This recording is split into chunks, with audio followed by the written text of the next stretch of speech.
Week 9 is here, and we are halfway through the 2022 NFL season with only 10 games to go and adjusting and getting ready to try to make that illustrious Super Bowl run.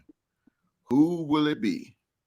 Ladies and gentlemen, we are live, sitting right here among YouTube, and we are the Real to Sports Podcast, and this is the Real to Sports Talk Show. We got the juice for you guys today. We will be talking about the very, very quiet 2022 NFL trade deadline. And of course, we have the predictions for week 9. We got all this and more right here, ladies and gentlemen, on the Real the Sports Talk Show. Let's go.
Hey, I'm fired up on that intro, man. Let me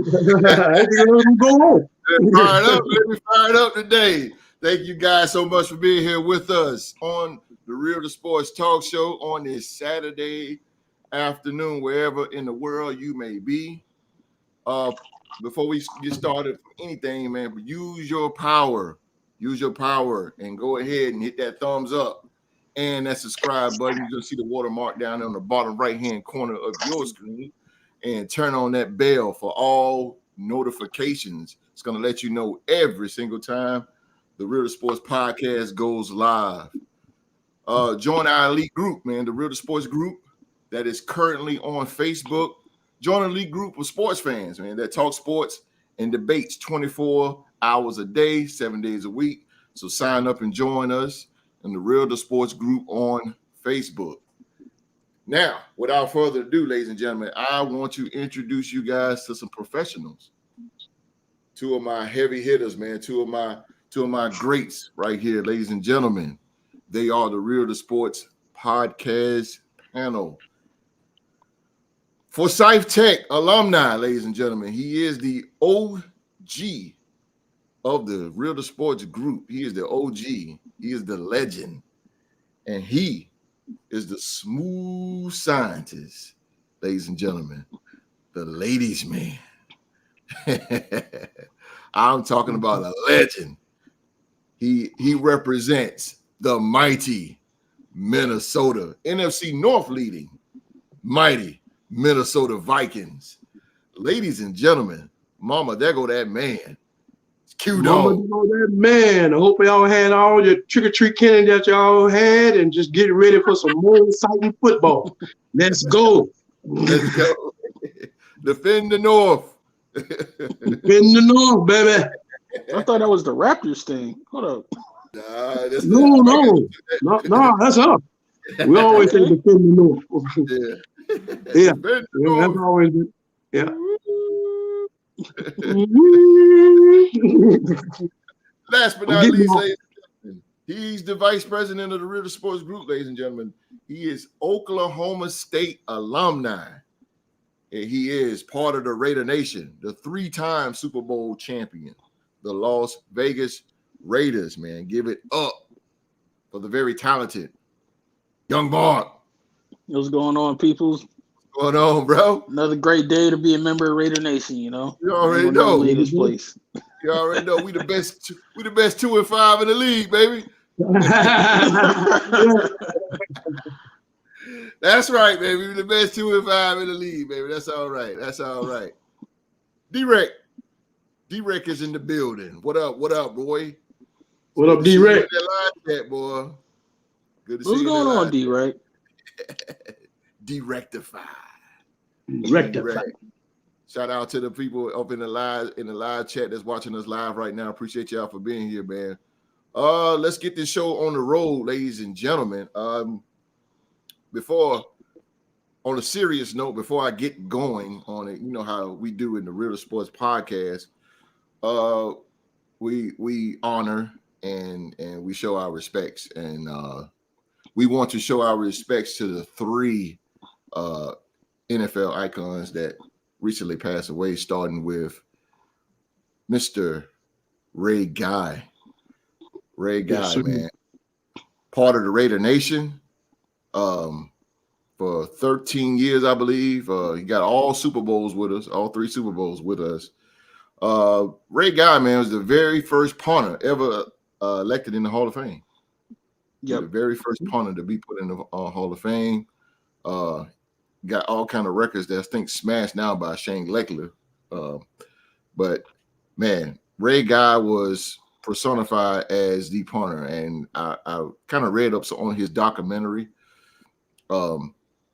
Ray Guy said when he wanted to be a punter, he wanted to be the best punter because it was just a position that was kind of downplayed or whatever, but he wanted to be the very best, and he became the very best punter there was. So we want to condolences from the Raider Nation and from the Real Sports Podcast to him and his family. We want to send our condolences to a legend, Mr. Ray Guy.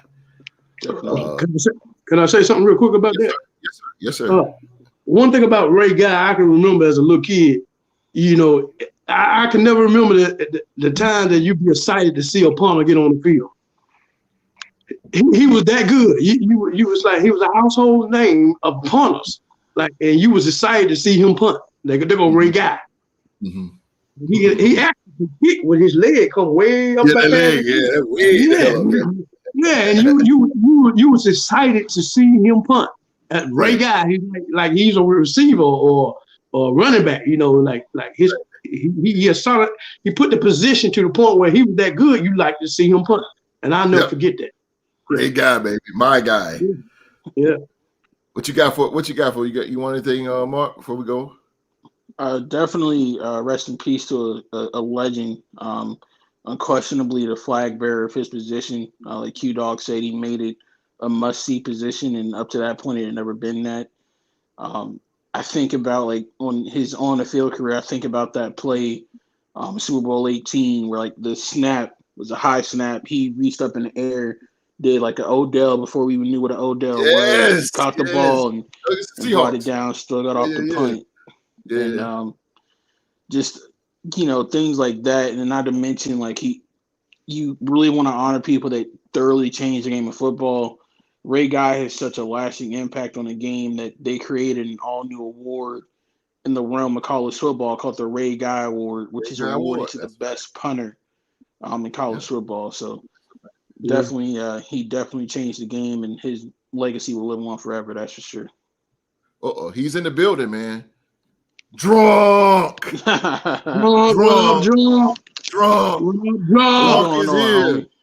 Ray Guy, iconic player, iconic name. Yes, sir. Yes, sir. Definitely. This Raiders had 2 of the most exciting punters, Ray Guy and Marquette King. That's a fact. Marquette King, man. Hey, he was charismatic as hell. Marquette King was a brother, right? He was a brother, right? Yeah, exactly. Number 7. Yeah, okay. Number 7. Drunk is in the building. Another guy we let me see, Drunk got another. Drunk, man, it's always a pleasure when Drunk is up in here. Another guy we want to honor is one of the very iconic vice presidents and GMs, man, that ever graced the NFL, Mr. John McVay. John McVay Also, he was the mastermind behind the San Francisco 49ers dynasty. And also, he is grandfather to Los Angeles Rams head coach Sean McVay. Mr. John McVay, man, is really responsible, hands-on, for becoming, um, beginning the San Francisco 49ers dynasty in the 80s, who was dominant. He had all 5 Super Bowls from the 49ers, and he was the 49ers vice president. He was former New York Giant head coach from 71 to 76, I believe.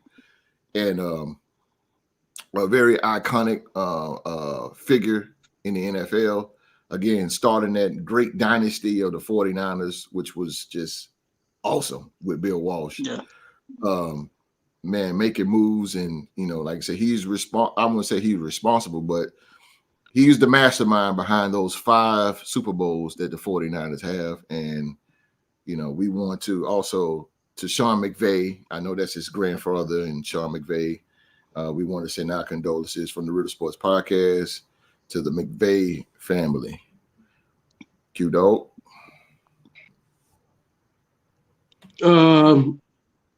I don't really know too much about him, but if he started that 49 organization out there, he did build definitely a good dynasty that was so dominant in the 80s. I can remember back. It was hard to go when it was Candlestick Park back then. Oh, yeah. You go iconic. back. Yeah, you Bill Walsh and the Bulls, and you play them. It's kind of like it was a loss before you even got off the plane. It was just that dominant. It was that dominant in the early 80s with that organization that they had, and they took on to be dominant for that era, for that decade. Mm-hmm. And so, yeah. Mm-hmm. Mark? Definitely, always sad to see an NFL legend go, and Mr. McVay definitely was a legend in the sense of, like, not only, like you said, he helped build the Montana and Walsh dynasty, but also helped navigate that franchise during the early onset of this new radical concept called free agency. To help navigate the franchise through that and lead them to another Super Bowl victory a few years later is definitely a testament to his skills as a GM and as a personnel person. So definitely one of the all-time greats. Yes, this guy was responsible of drafting Joe Montana, who's arguably one of the greatest quarterbacks of all time. Jerry Rice, the greatest of all time. He drafted Roger Craig. He drafted Steve Young. I mean, he traded for Steve Young.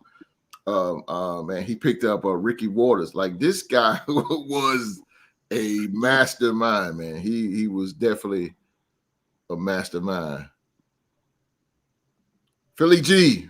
Philly G. Philly G is in the building. Philly G. Last we want to honor a Minnesota Viking icon. We want to honor Mr. Adam Zimmer. Adam Zimmer was he was just the offensive analyst for the Cincinnati Bengals, but he is known to be former Minnesota Viking head coach Mike Zimmer's son.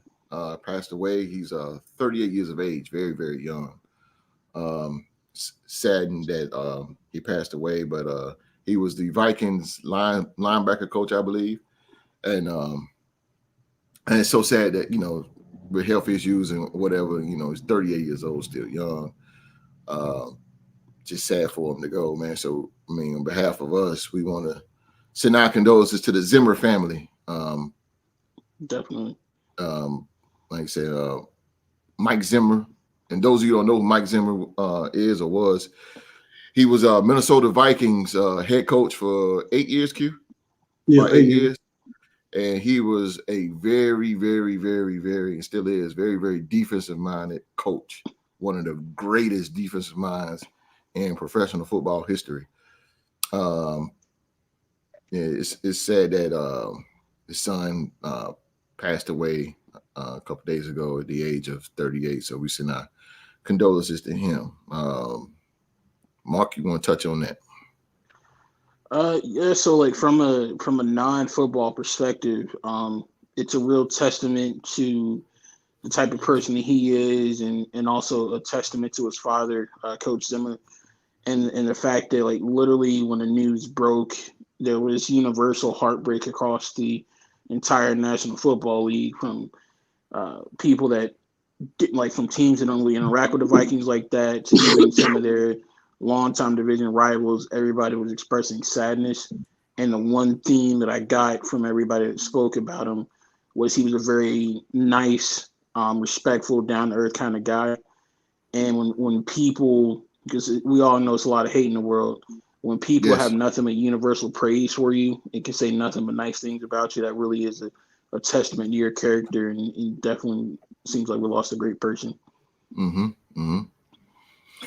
Q Dog, man, you know about the Zimmer family, and what's going on with the Zimmer. So you want to express your opinion on that? Well, first of all, my condolences goes out to the Zimmer family. Knowing that Mike Zimmer, I think he lost his wife about maybe 14 years ago. Now losing the son. Just like you said, he was a linebackers coach. He pretty much was raised around football. The old defensive line coach, the brother, I forget his name, but him and Mike Zimmer came from college together. He used to babysit Mike Zimmer kids, and so he knew them well, and so I'm sure he's feeling it too, and it's a grayed out family football. We talk about football, uh, involved in their family, and Mike Zimmer, and that's it's a real sad. He died so young, 38 years old, and so like I said, condolences go out to his family and Mike Zimmer. Mm-hmm. Definitely respects out to Coach Adam Zimmer. Shout out to the live chat, man. My live chat crew. Ready Red is in the building. Ready Red. Good to see you, dog. Ready Red is in the building, man. Ready Red. What's up, Ready Red?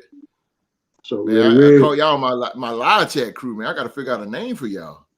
My live chat crew up in here, man. Oh, drunk and Ready Red. You call them two live crew, but, you know. Yeah, two live. Oh boy, I get copyrighted like a mug. Boy, I get flagged up. I gotta think of something to call y'all, man, because y'all be in that live chat. And again, y'all make the live chat. I mean, y'all make the show what it is, man, with them live chats, man. We appreciate you guys up in that live chat. No doubt, baby. Red said we in here. No doubt. Yes, sir. My live chat crew, man, they are up in here. You guys, y'all stars of the show too. Everybody get a piece of the pie up in the Real Sports Podcast, sir. Man.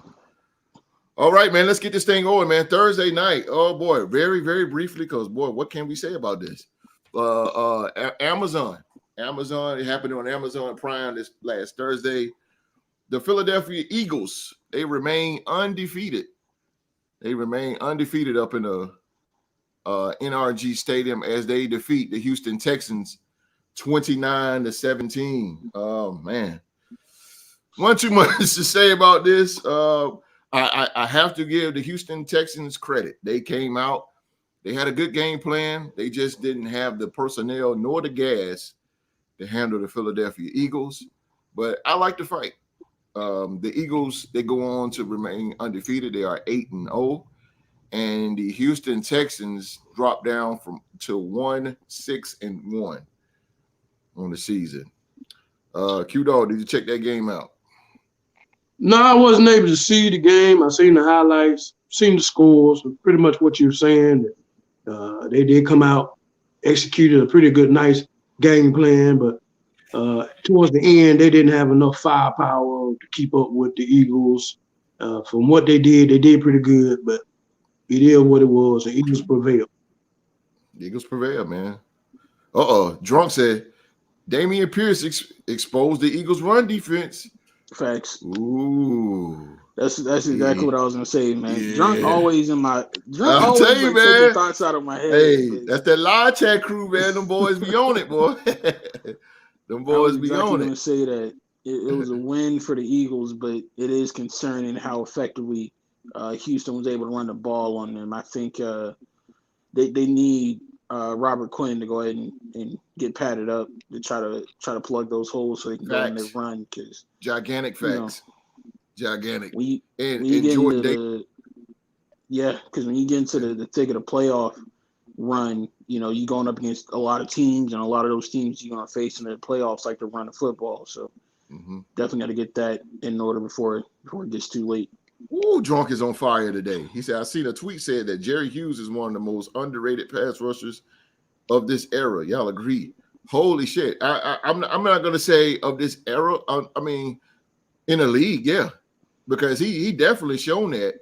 Of course, when we played him, and then here he is again. Like he got a couple of games under his belt. He's starting to make a name for himself. He get one more game where he gets off. I think he's going to make a name for himself. I'm glad you touched on Jerry Hughes, man, because he's a nuisance.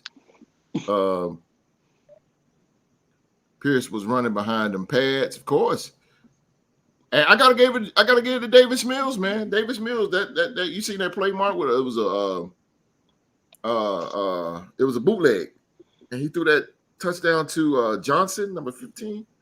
Yeah, it was a quarterback bootleg, and I was like, whoa, okay.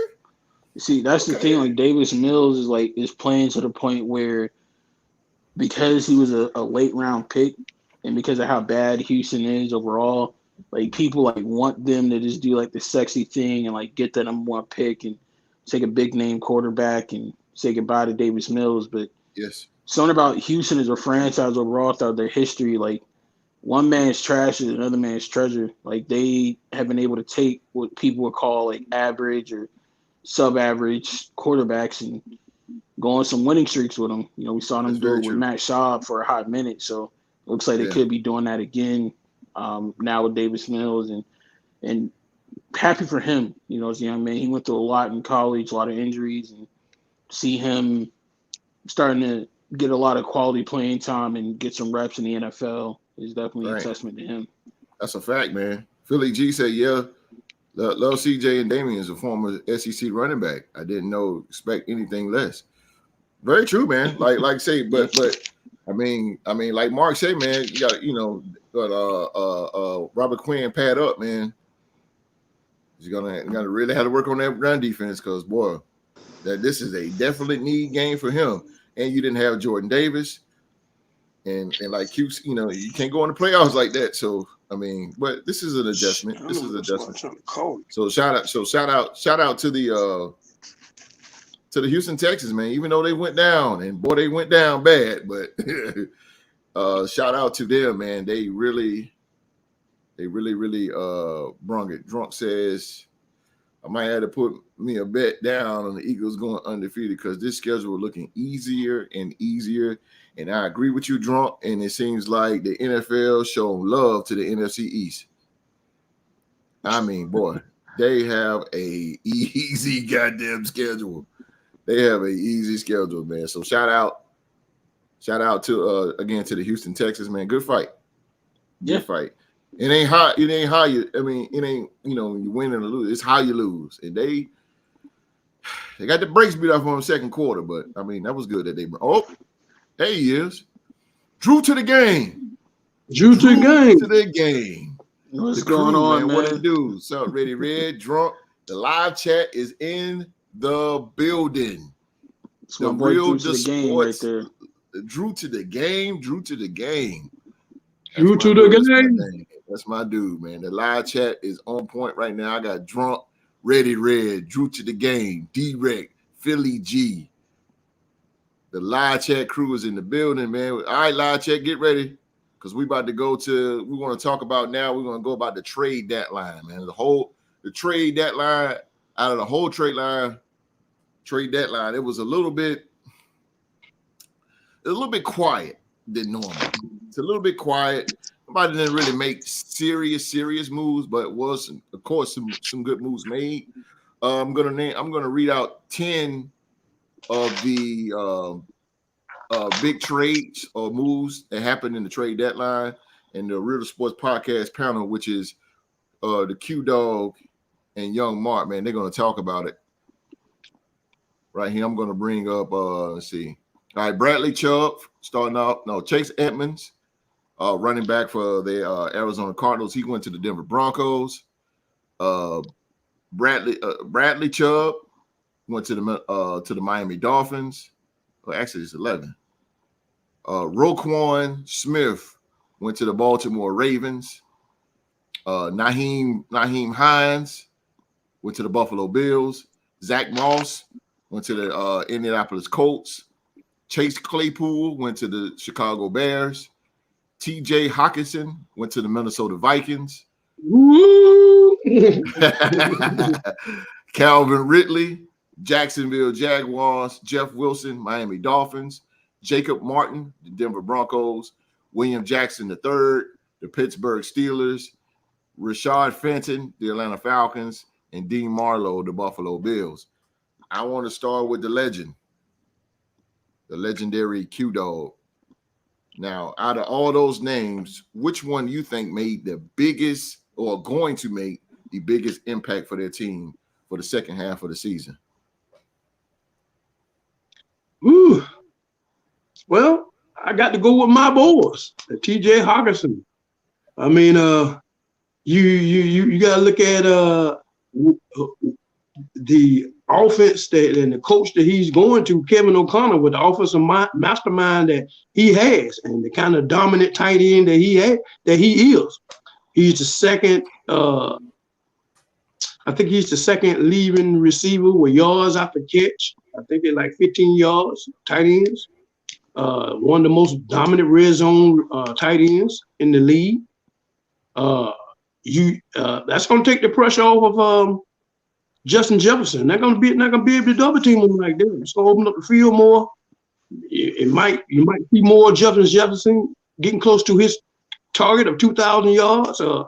It's gonna be interesting now. Offense is gonna be. Yeah, we got a lot of dominant weapons now. I don't see too much that people can deal with. You got Alexander,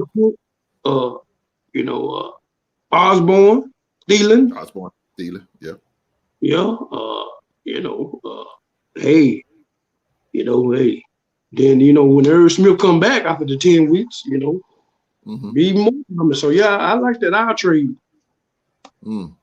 Drunk said Ravens trade for Roquan 2 days later. Bateman out for the season. Lamar going to be throwing to himself. Damn, boy. Them Ravens cannot catch a break, boy. I swear. Reddy Red said, great trade for Minnesota, but dumb on the Lions' part. I agree with that, Red. That was dumb. But who do we know? Drunk said, I don't know which is best impact, but weakest impact will be Claypool to the Bears. I totally agree. Totally agree. I totally agree with that. You don't got no hope for Chase Claypool? Nah. Not me personally. No. But we'll see. We'll see, man. Yeah, different quarterback. We'll see, man. And he's on a team now that is going to really depend on him. Pickens, he don't really have nobody to compete with. And we all know, I think personally that he's out of there because of the upstart of Pickens, George Pickens. Yeah, he's pretty much out of there. I would have kept him, man, because Pittsburgh, that would have made Pickett's job a little bit more easier. But, I mean, again, who do we know? What you think, Mark? Who has the biggest impact on their new team going into the second half of the NFL season?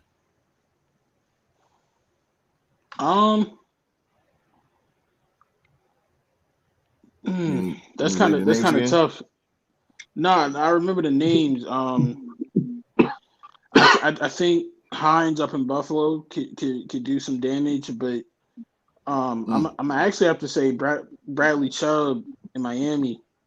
Just add another big piece to that pass rush and to that defense that was already doing pretty darn good for themselves. But now you add him to the mix as well. There's more people to go ahead and get on after Josh Allen and the opposing quarterback. So I think he'll have a huge impact.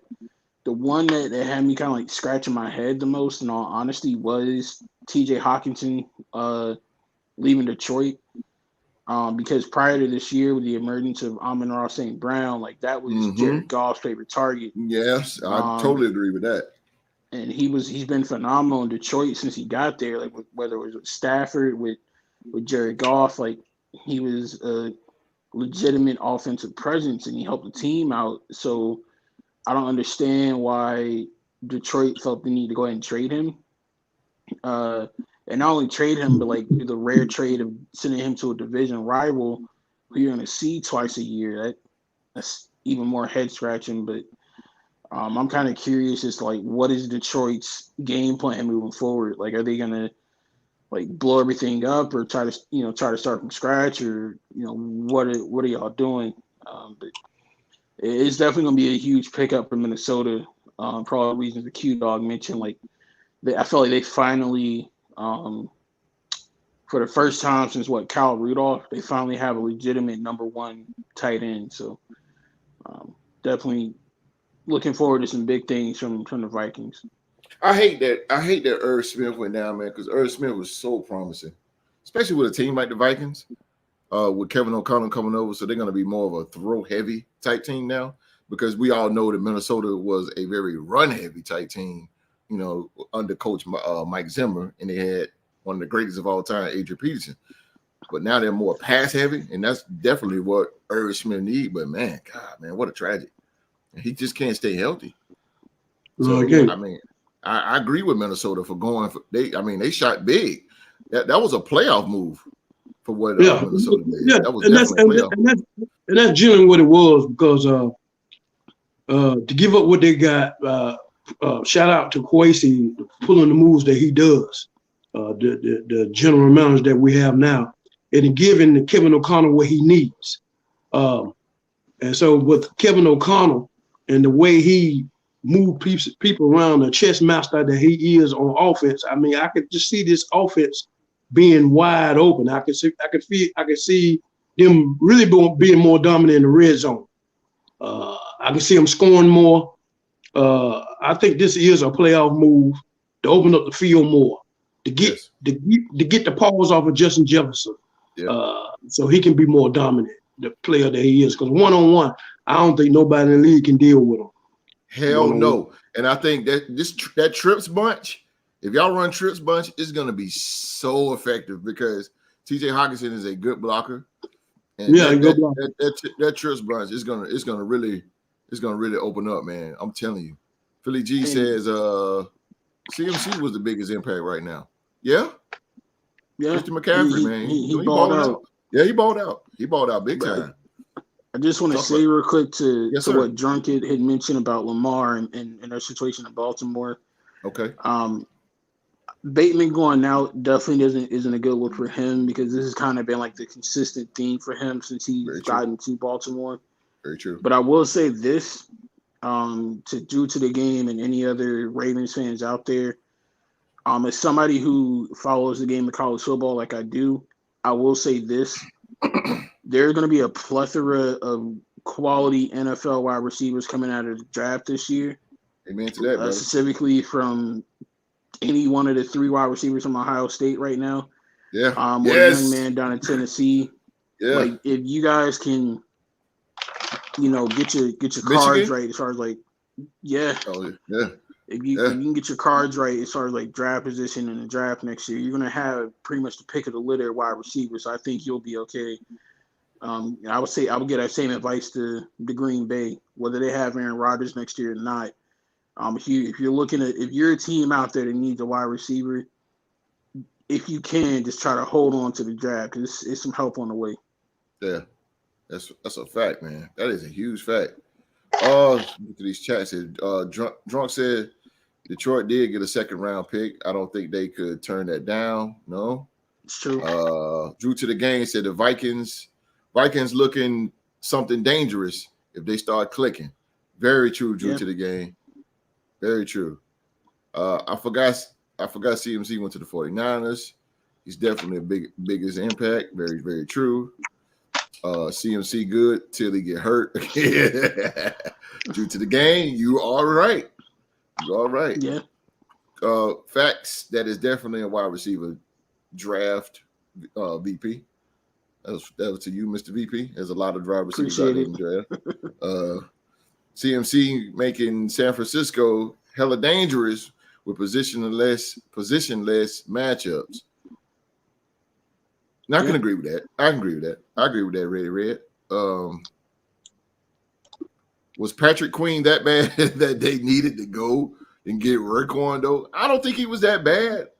I don't think so. Patrick Queen, to me now, and Drew to the game may disagree with me on this, but he's more like a cover linebacker. Raekwon is going to get you. I think that's a good, two tight end. I mean, I said two tight end. I'm sorry, two linebacker set, and you can definitely go in the dime prevent. I'm sorry. Go ahead, Mark.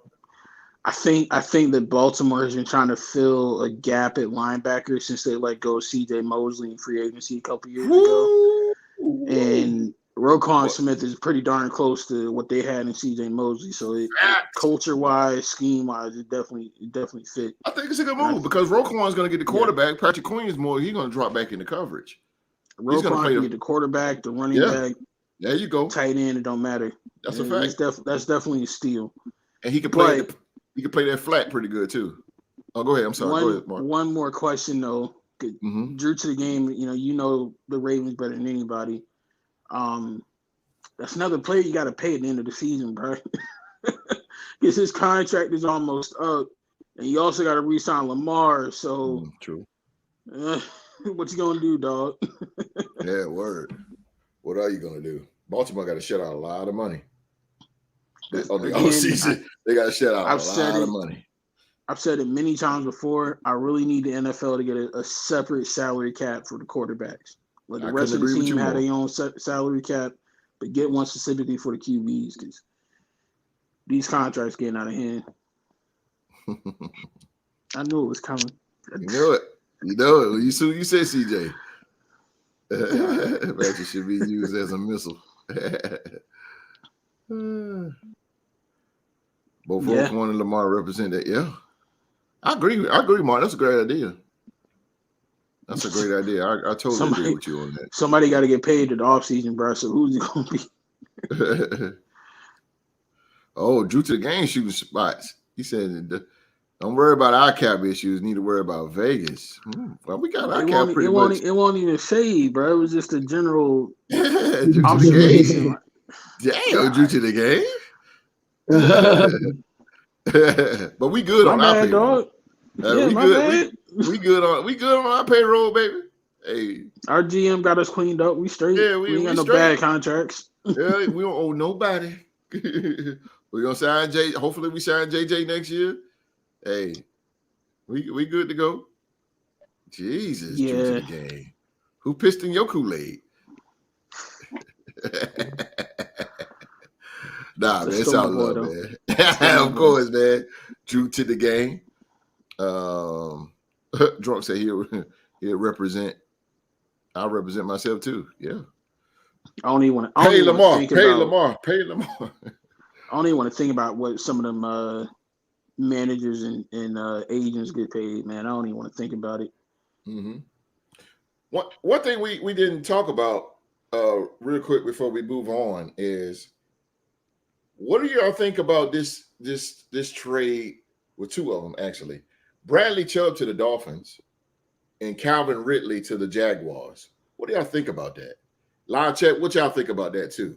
Because it's Calvin Ridley, obviously, and I understand Atlanta just parting ways with it. I get that, but I mean, him going to Jacksonville, he's obviously not going to play until next season. Jacksonville may be on a come up. Oh boy, due to the game, Raiders need to show up. Right, reduction. That's true. We do need to show up. What do we do to you, man? Yeah, I know. What's going on here? Y'all did something. Or do you feel sour from last year? You feel sour from last year? It wasn't our fault. To answer your question, I think it's a win-win in the sense of Calvin Ridley. That's a win-win for both teams. Big time. Because Atlanta wasn't going to pay him when his contract was up. He's due for an extension. Go off next year. Mm-hmm. So they get that contract off the books, and they actually get something in return for it. And then from Jacksonville's perspective, we all know what Calvin Ridley can do. He's a very dynamic receiver, and that's another young weapon for Trevor Lawrence. So they're building something good around him, which is kind of shocking to say about Jacksonville. But the Bradley Chubb one did kind of surprise me, just because he was one of their young up-and-comers on that Denver defense. And I guess this was honestly just like a cap casualty type of trade, in the sense of he's another young player who is coming to the end of his rookie contract, and it's time for him to get an extension. And apparently the money that he felt like he deserved, Denver wasn't willing to pay him. So I'm kind of curious, like, what is Denver going to do now? Because their cap space is all tied up with Russell Wilson's contract. They gave him and a lot of now money. looking at their defense, are they just trying to build everything around Patrick Surtain? Like, what's going on? But God, boy, you are very hidden on something, Mark. I think I need to just draft you to ESPN. I think I'm at a draft you to ESPN on that. That was good. That was good. And Patrick, it is a lot going around with Patrick Surtain in his contract. That is, oh my God, because he's coming off that rookie contract. He's coming off of it. So. I think he's got like 2 or 3 years left on his rookie deal. You know, of course, they can unload him, and they're going to unload on him, and quickly. They better. I mean, I don't think they will let go of Surtain. I don't think so either. That's what I'm saying. They're going to unload on him. They're going to give him probably half of Colorado. You got Russell's huge contract on the books too. Very true. Very true. Yeah, it goes back to that point. QBs. They need their own salary cap. Yeah, God damn, they do, because they just getting insane money. Q-Dog, what you think about Bradley Chubb to the Dolphins or Calvin Ridley to the Jaguars? Which one is more impactful? I think the Bradley Chubb to the Dolphins is more impactful. That's going to build that defense, get them ready for the playoff run. That they're going to be in the playoffs and run and play against Buffalo. Build that defense up, so I would think that's more impactful. I'm with Mark on the Calvin. The Ridley one, I think they're just trying to give Trevor Lawrence more weapons, more speed on offense. And but the Bradley Chubb, he the one that went to NC State, right? The one that he played with. He played with it. So he was one. He played with the Super Bowl with your boy, right? The one that's playing for Buffalo now. Von Miller. Von Miller, right? I don't think Bradley. They were together. No, they were teammates for 2 years. Bradley tore his ACL his rookie year, and then Vaughn got traded his second year. Yeah, to the Rams. That's facts. Yeah. Oh, so he tore his ACL the rookie year. Oh, okay. Yeah. He couldn't get out the gate yet. And I was pissed too. In the draft, I wanted, man. I said, man, I want the Raiders to get Bradley Chubb. Bradley Chubb, man. I was like, please. Yeah, he's bad. You having a high enough pick for that. Bro. Yeah, I know. I know, man. I was like, I wanted this dude, man. Wow. I'm gonna say, let me get to these live chats here. Good gracious. Broncos basically packing it up for the season. Shout out to Russ. He said packing it up. Just found out Chubb got $63 million guaranteed. I'm a little bit more okay with the contract now. Damn, $63 million. That's not too bad. Yeah, it's not bad at all. Not at all. Broncos was also shopping Jerry Jeudy heavy. Very true. I did hear that, but it begs like he was going to the question, Giants. What the hell are they doing? Right, exactly. You getting rid of Jerry Jeudy, like your number one guy? It's a little strange there. But you're loading off all of this young talent that you have on the team, and literally you're gonna have Russell Wilson and nobody else. Yeah, exactly. You setting them up for failure. Calvin Solid. I'm saying Solid. Damn. Calvin Solid is head in game instead of betting on them. We know what we get in Calvin. Chubb ain't produced a lot an injury start. That's very true. But also, I think that the Dolphins, they was looking for a leader on that defense, and I believe Bradley Chubb, they got it, and Bradley Chubb is a great edge rusher. Even though, the injury started out, man, but he's still pretty good. When he was on the field, he was playing pretty darn good. So exactly, you can't deny that. I think the Dolphins, that's what they wanted. They wanted some kind of identity. They haven't had a really true leader on defense since like Jason Taylor. So I'm not saying he can be Jason Taylor, but he can definitely be a great leader on the defense for the Miami Dolphins. So we'll see on that. Ready Red says we almost traded for Brandon Cooks, but Houston got outside their body with the compensation that they wanted. That was another name that I was surprised to see not get traded. Me too. That was very strange. He was wanting a lot of money for him, though, from what I heard. Yeah, very true. I mean, if Houston was asking for like too many picks or like too high of a pick to unload them, then that's Houston's fault. Yeah. But at the end of the day, I feel like just based off of what I'm seeing, that relationship is kind of soured, right, especially with all the different personnel moves that Houston has made in recent years. Mm-hmm. So if they're headed for a divorce, like you're going to cut them at the end of the season or whatever, like why not just bite the bullet and get something back, something more than just a compensatory pick. But absolutely. I totally agree with that. Yes. The amount of gas I seen around Brandon Cooks at deadline was insane. Like he good, but he ain't that good. No, he's not that good, but he's reliable. I mean, can you say that he's not that good considering like the lack of quality quarterbacks he's played with? That's probably what it is. Yeah, because the numbers, he still put numbers up. He's still putting up. That's why I say he's very reliable. He's very reliable. That's what you need really in the NFL when it comes to wide receivers, is a reliable wide receiver, because then each wide receivers they're getting injured more than anybody now. Wide receivers. Yeah. Sorry, Michael Thomas. I thought it would have been a move that, and I'm not poking the bear. I'm not trying to be malicious, but I honestly thought it was a move that somebody like Baltimore or somebody like Green Bay would have the gone Ravens. after. Yeah, I agree with that. But I don't think the Ravens. I didn't see them making Roquan. I'm like, Roquan. Wait, I mean that's good, but I'm like, damn, y'all should be focusing on paying Lamar. I believe you is poking the bear. Watch the live chat. I won't try to be malicious, man. I believe you poking the bear. I believe live chat will get you in a minute, Mark. It was purely a football. The live dogs. The live dogs. We call them the live dogs, baby. They are the live dogs. The live dogs up in here. Oh, the live dogs. So they cute people, huh? Okay. Yeah, they the live dogs. Here they come. I told you coming. There it is. Brandon Cooks was best wide receiver out there. VP crushed it. All the production, no quarterback play outside of Breeze. Very true to the game. Very true. He won't mad at me. No, he was very true to the game. Hey, Lord knows, if anybody know, me and host know, he was absolutely torching Sean Smith in 2016 when we played him, boy. Was he? Sean Smith looking like barbecue chicken, man. Oh man, and Sean Smith was a pretty good man-to-man coverage type corner, but shit, like Barry said, barbecue chicken with potato salad and baked beans. Holy hell! Yeah, he was getting murdered, bro.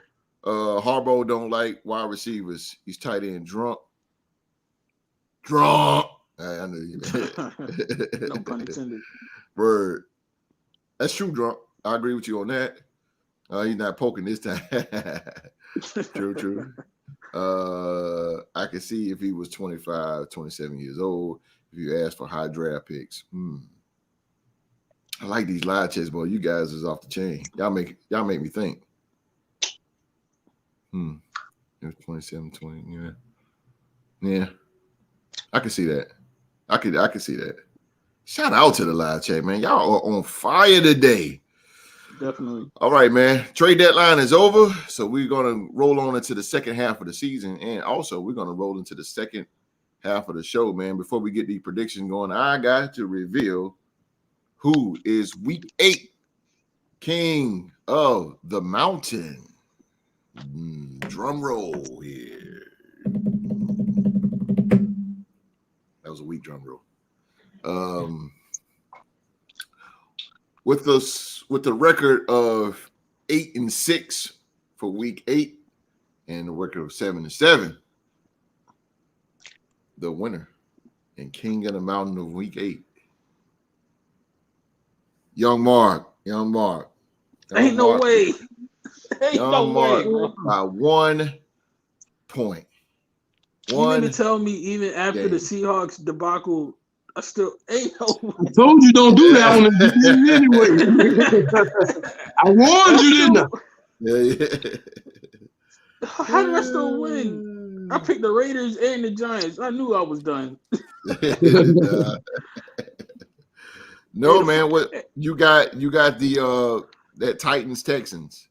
That was one of them. Okay. Y'all went to the Titans Texans. That was pretty much, and you the 49ers got you in there. Thank God. Yeah, 49ers got you in there. The football gods love me. That was the only one I got last week. Thank you, Lord. It got you. Actually, the 49ers got you in there because it was close. Y'all was neck and neck. And the 49ers got you in there. Q went to the Rams. And you chose the 49ers. So, Young Mark, man, you are week 8, King of the Mountain, solo, all by yourself on top of that mountain, sir. You are there. Congratulations, bro. Appreciate it. And one thing I can say about the predictions, man, when it comes to y'all two, I mean, boy, y'all are neck and neck. I mean, neck and neck. It's crazy. Because Q was 7-7 and you was 8-6.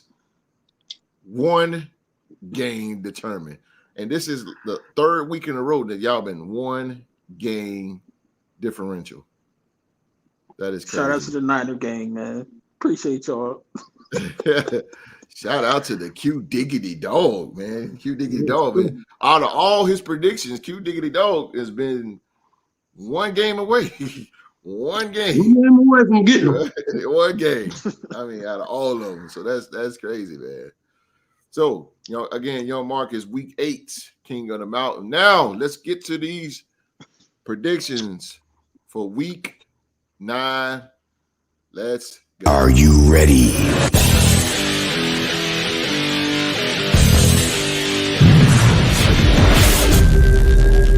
Audio.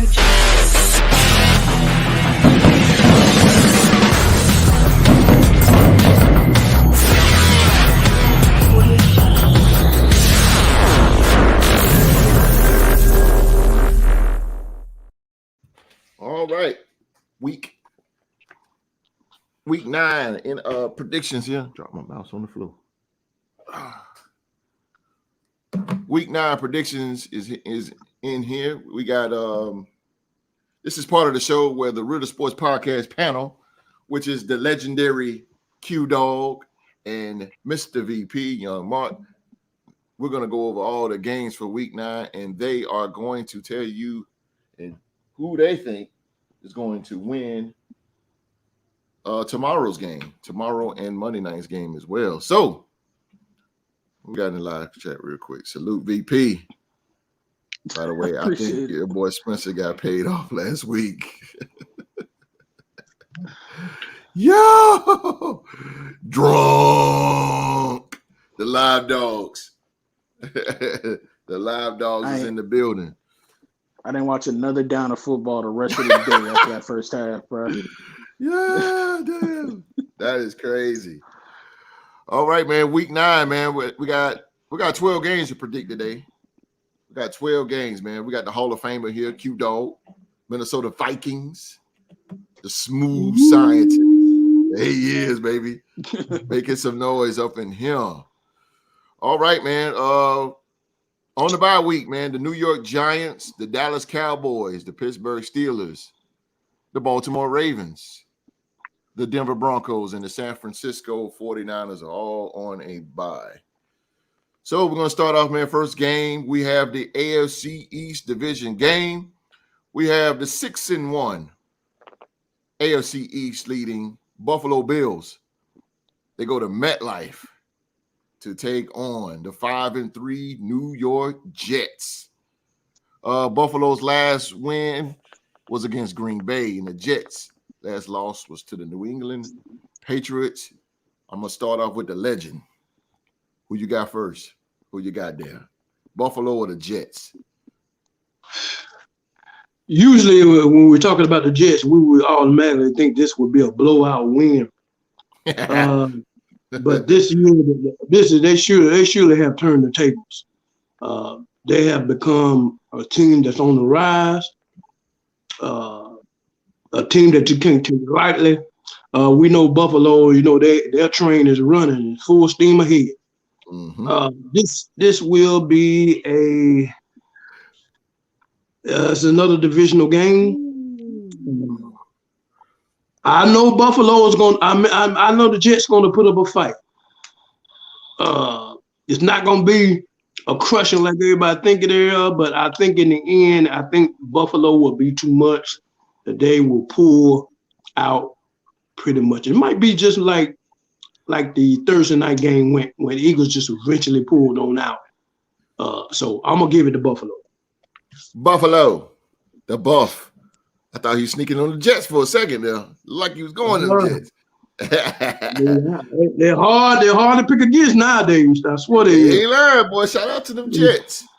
Yeah, I gotta Mr. give it to VP. him. Shout out, Pop. What's up, Pops? All right, Mr. VP, it's on you, brother. This game won't be as easy as the Bills think it is. The Jets, like we've stated, are a much more talented team than they have been in years past. However, with that being said, I'm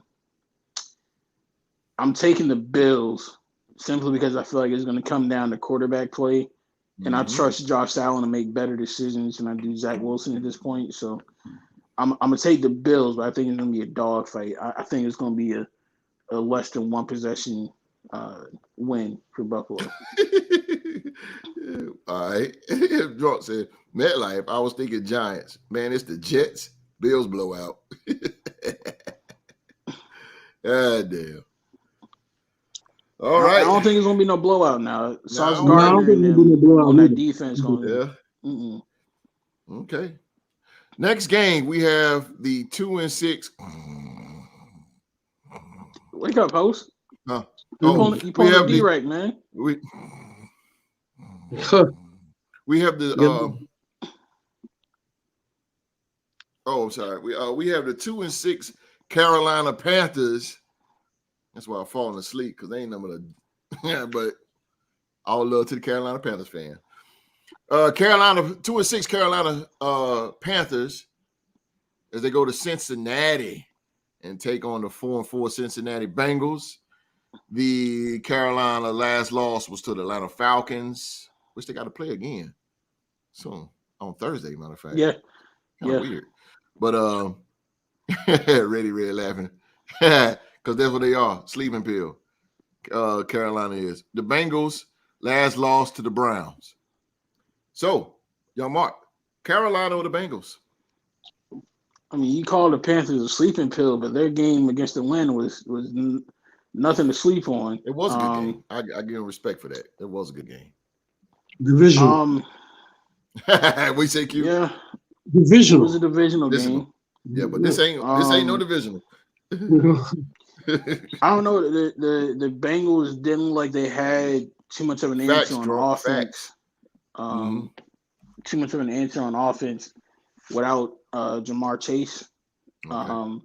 They're definitely missing him. So with that being said, I'm gonna go with the home team. I'm gonna take PJ Walker in there. Holy smoke! Oh, Carolina. Okay. Shout out DJ Moore from the University of Maryland Terrapins. Word. You see what Drunk said? Drunk said, "Free DJ Moore. He's too good to be on that team." Boy, but he's young. That's holy hell. When you are mad talented and mad young, oftentimes the team that's rebuilding isn't going to get rid of you. They got rid of McCaffrey because he's older and on an expiring contract. But DJ Moore is too talented and too young for them to let go. Well, McCaffrey wasn't. Well, he wasn't that much older. He only 4 or 5 years in the league. He wasn't that much older. He's 25, isn't he? Yeah, but when I say older, like I was saying it specifically off of like contract years. McCaffrey was literally coming to the end of his contract. So with him being on an expiring contract, he was expendable. Oh, okay. Then they could have got a lot of moves from him. I was saying, Ready Red, Baker ain't even playing, bro. PJ, man, shout out to PJ in that unbelievable throw he did. Holy hell, that was a throw of the year right there, boy. That was just impressively insane. Like, shout out to him, man. Diggity Dog, who you got there, Diggity Dog? You gonna go with Charlotte or Cincinnati? What a home team? What they playing at? Cincinnati. Cincinnati, okay. Yes, sir. Battle of the Queen Cities. Facts. Yeah. I'm gonna go with Cincinnati. Cincinnati, the Bangle, the Bongos. Well, they used to call them back in the 80s because they were just terrible. The Bongos. I mean the 90s. I'm sorry. The 90s, the Bongos. Oh, we ain't. Don't get me starting on that one. You almost. Ooh. What, the Bongos? I mean the Bengals. The Bengals of the 90s, man.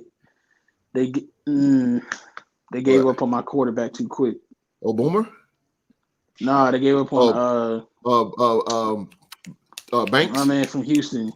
My quarterback from Houston, but they gave up on him way too quick. Yeah. I got you. And Achilles Smith, God damn, Achilles Smith. Achilles Smith was all right, man. He's a bad boy. Yeah, he was good. He was good, man. Like you said, they gave up on him too. They tossed him. Get out of here. Bengals, Panthers, really. Did he win the Heisman?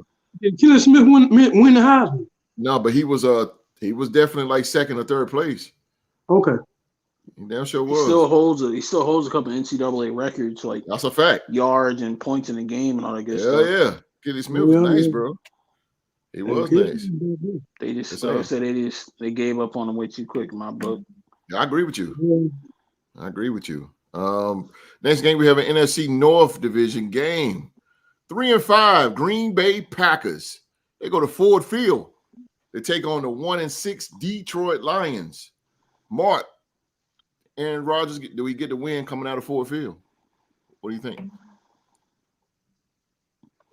The Lions' offense is coming back to life, which is exciting for me.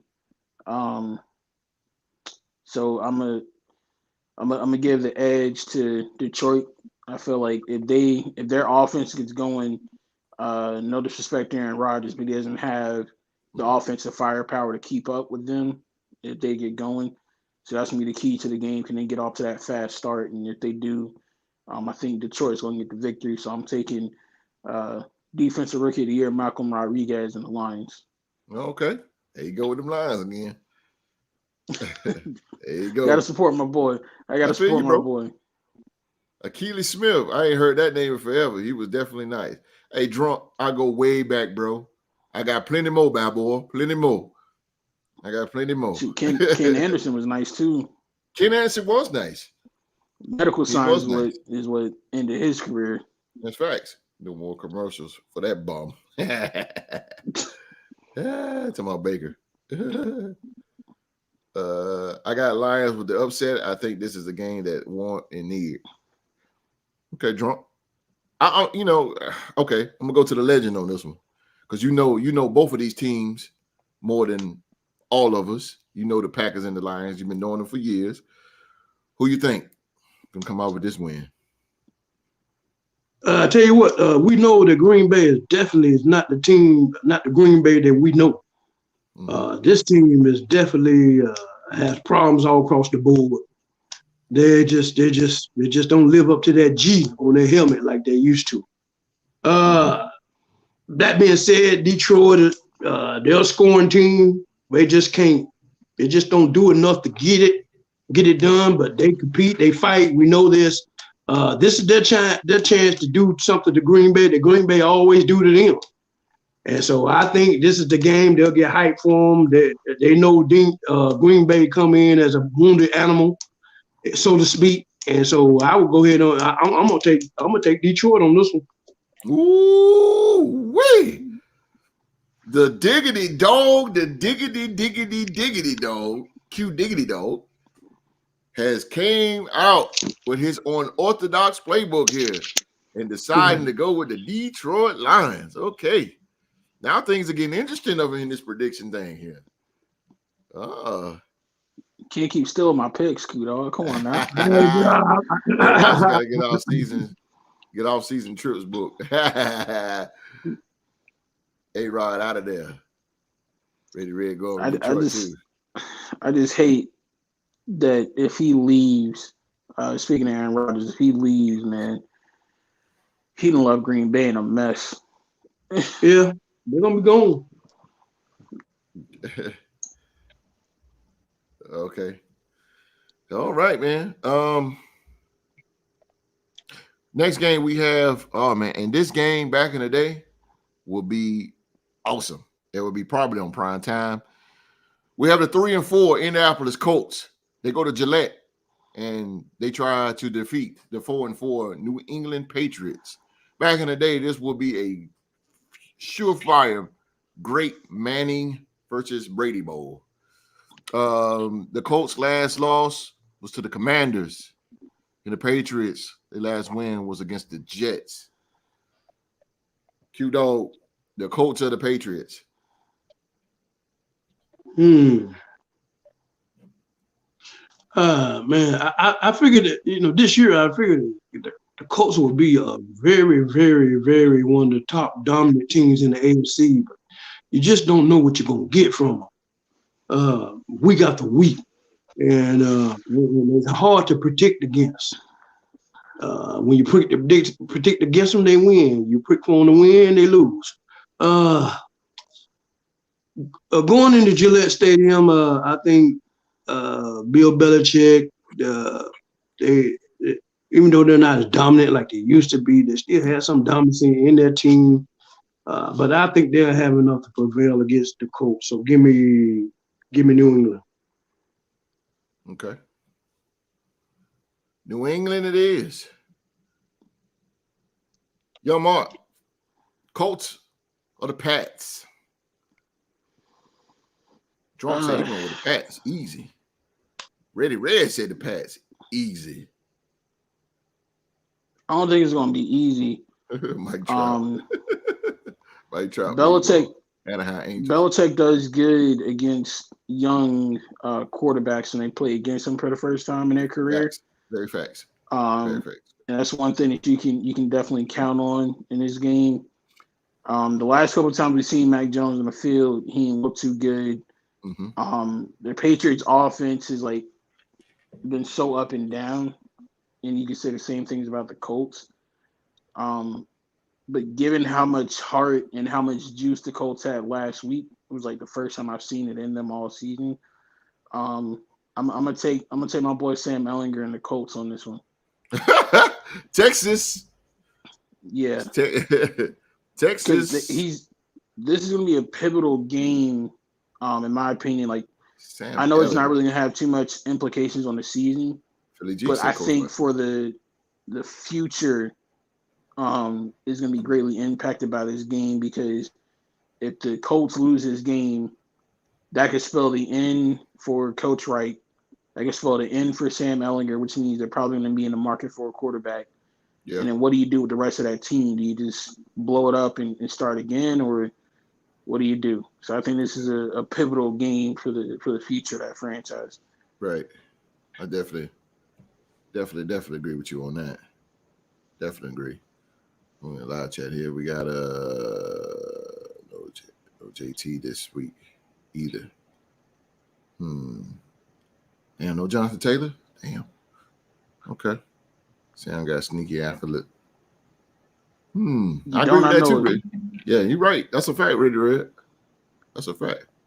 No JT either. So damn, it's gonna be an interesting game right there. I might check into that. If for the live chat, who do you think has been the most disappointing team in the NFL this season based on preseason expectations? The Raiders or the Colts? I'm curious to see what y'all think. Who's been more of a letdown this season for y'all? Raiders. Us. And let down for me, goddammit. Yeah, I don't know, bro. People said as soon as the Colts got Matt Ryan with that run game and that defense and all that, they was surefire for the playoffs. No, but because of how y'all persevered with all y'all went through last year, and you get Devontae Adams. Oh man, come on, Yeah. come on. Yeah, that Devontae Adams sealed the deal there. That's like Q. If we would have still had the coach and GM from last year, I would agree with you 1,000%. I would. I don't think it's much more on the coach. I just really feel you think it's more the coach and the play calling.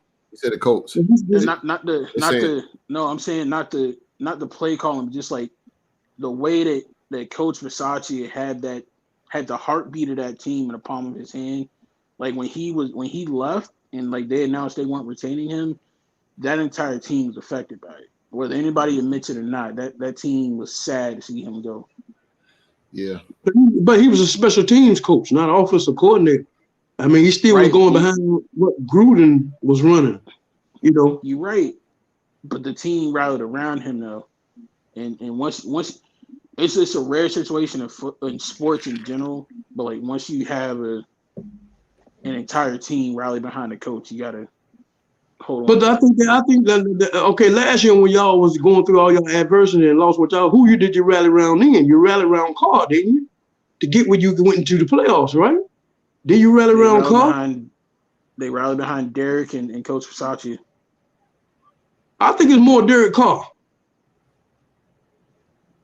I think it was more Derek Carr. I think just my opinion. I just really feel that he put the team on his back and everything. But I just don't know. I think this year is just more like a mystery in the Bermuda Triangle. I don't know what happened. I think question marks is hanging everywhere. Don't nobody know. We'll get a 30 for 30 on it soon. Yeah, it's just not happening. You know what I'm saying? It's like it's a sunken ship that with all the treasure on it, you know. That's a good way to put it. I don't know. It's you know, but it's just something yeah. For the talent they have. There's no way this is supposed to be happening. That's all right.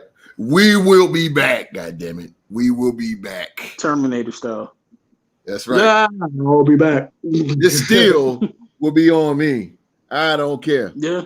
It still will be on me, baby. That's the way it's supposed to be, baby. You damn right. Cut me open, man. Just bleed silver and black. Just cut me open, baby. Just cut me open. Cut me now. And I like I say the same thing about my team when you're talking about the Vikings, how we were before Kevin O'Connor came. We was the worst situational team on offense in the league, the worst, and in NFL history. Yeah, man. We were bad. And then that's the first thing Kevin O'Connor noticed. Then when he took over the Vikings, and he said, this has to change. And now this is where we're at now. We're number one. Yeah. That's right. Hey, that's a coach for you. That's a coach. You gotta love that.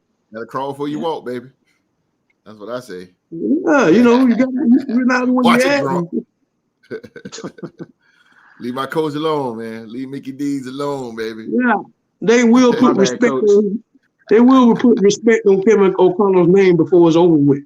They're not missing him enough, but they will. I respect that man. Now look what he did with the Rams. Yeah. That man, look, he got a Lombardi to get his respect. I don't think he gonna win Coach of the Year, but he definitely got my respect. Goddamn right. And Mickey D's gonna get his too, even though he got 6 of them things. Who you think gonna get it? Who you think gonna get it? Oh, Miami. 5 of them things. No, I think Dayball gonna win that award. Yeah, he get Coach of the Year. He should. If not Dayball, then Coach Peterson in Jacksonville. Facts. Hey, why you think they hate him? It'll be Robert Salah. Robert Salah for the Jets. Yeah. Just like Q, like y'all had a turnaround, but like them other teams had a drastic turnaround from where they were. Like right, they don't have the dogs and all that kind of stuff like that. Yeah. Okay. You know, dogs. Yeah, you gotta have them dogs, bro.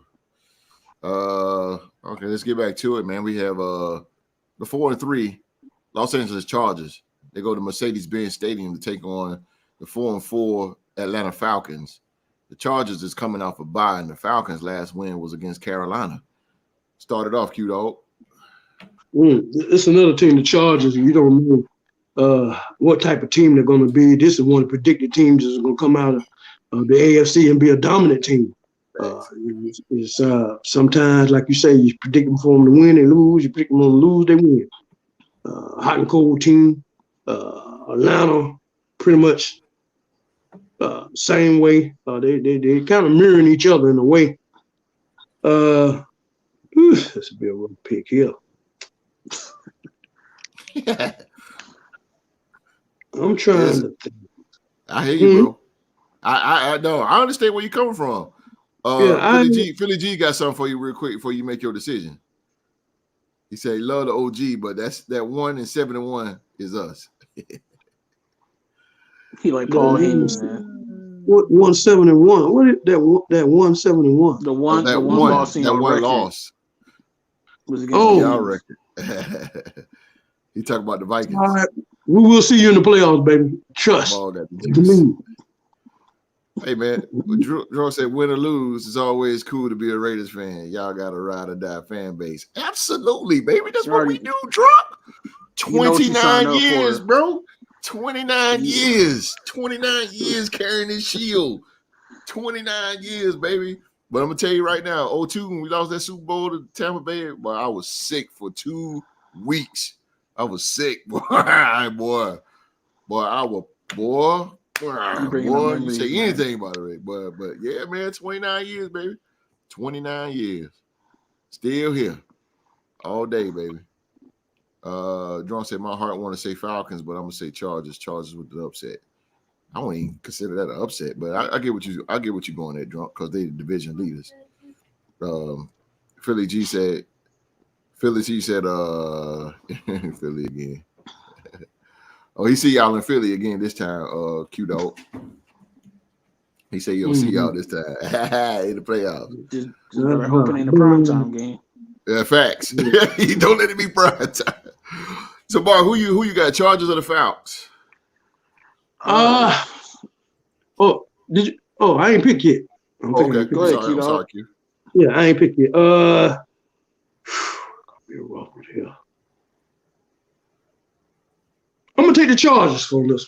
For some reason, I gotta get some bones. I'm gonna take the Chargers. Okay, lead the charge. All right, Mr. VP. Look at that. That mind is racing. Because I know you don't like them Chargers. This is actually an easier decision than I thought it was going to be for me. I'm taking Hot Atlanta, man. I got to roll with my man Mariota. There you go.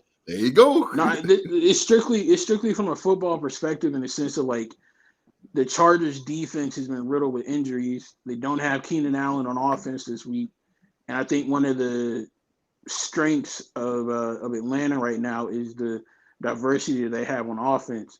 Cordell Patterson's on his way back, so I'm gonna take the dynamic Atlanta Falcons offense to be too much for the Chargers. So I'm gonna take it Hot Atlanta. Okay. All right here. Next game.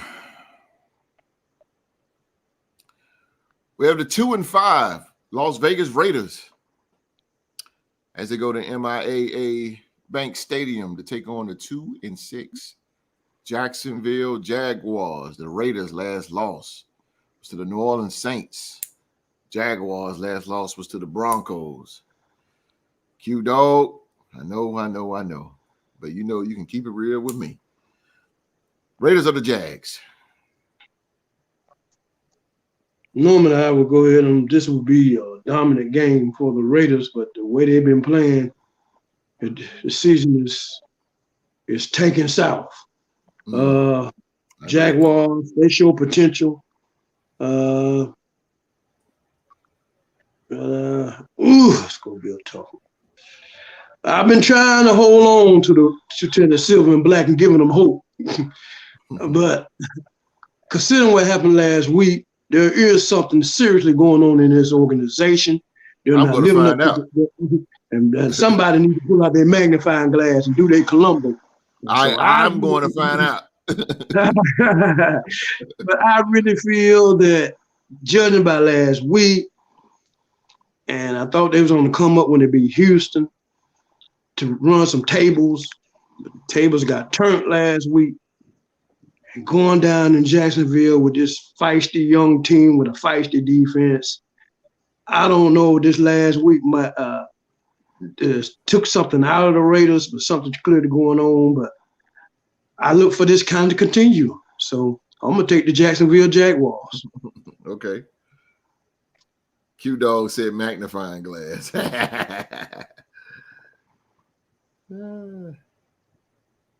Yeah, bro. All right, Mark. If you're going with us, because I mean, you kind of left us in the dump against Kansas City, I was trying to get that king of the mountain. Healed now, so you already healed. I had to get that king of the mountain. Don't judge me. I have all the respect in the world for Jacksonville. A good friend of mine is a diehard Jaguars fan. And if for those of y'all who don't know, this is a bit of a revenge game for the Raiders. And not only because of how we played last week, but we lost our last ever game in Oakland Coliseum to the Jaguars. And there are a few people on this Raiders team that were part of that game. And I know for a fact that'll leave a bad taste in their mouth, and they probably haven't forgotten about it. So I believe this is going to be the game where Josh Jacobs gets back to his rushing title ways and runs all over Jacksonville, and that's going to be the key to victory. So I'm gonna take the Raiders to go ahead and exercise a demon from years past in this one. Oh, boy. Excellent, Smithers. Excellent. Okay. Well said, man. What time is this game? The game is at 1:00? Yes, sir. Okay. Normally that'd be a problem for us, because we don't really do too well in the East Coast time market, but they played it smart this year, and I got to give credit to the coach McDaniels. He had the team stay on the East Coast in Florida after the game in New Orleans last week, so there shouldn't be a body clock issue in a team like that. So, thanks. I feel a lot more confident taking my Raiders after that. My man, welcome back. welcome back. Welcome back. Next game, man, we have the 5-3 Miami Dolphins. They go to Soldier Field. It's a little cold. Soldier Field take on the 3-5 Chicago Bears. Dolphins' last win was against the Lions, and the Bears' last loss was to the Dallas Cowboys. Q diggity dog. You know the Bears. You know the Bears. You know them. You've been knowing them for years and years and years. Do they get the win against Miami in their cold element? No. And the reason why I say they don't get the win against Miami, because we have two teams going in polar directions. Facts. Clearly giving up Smith as a trade. The trade deadline was ending in Tuesday.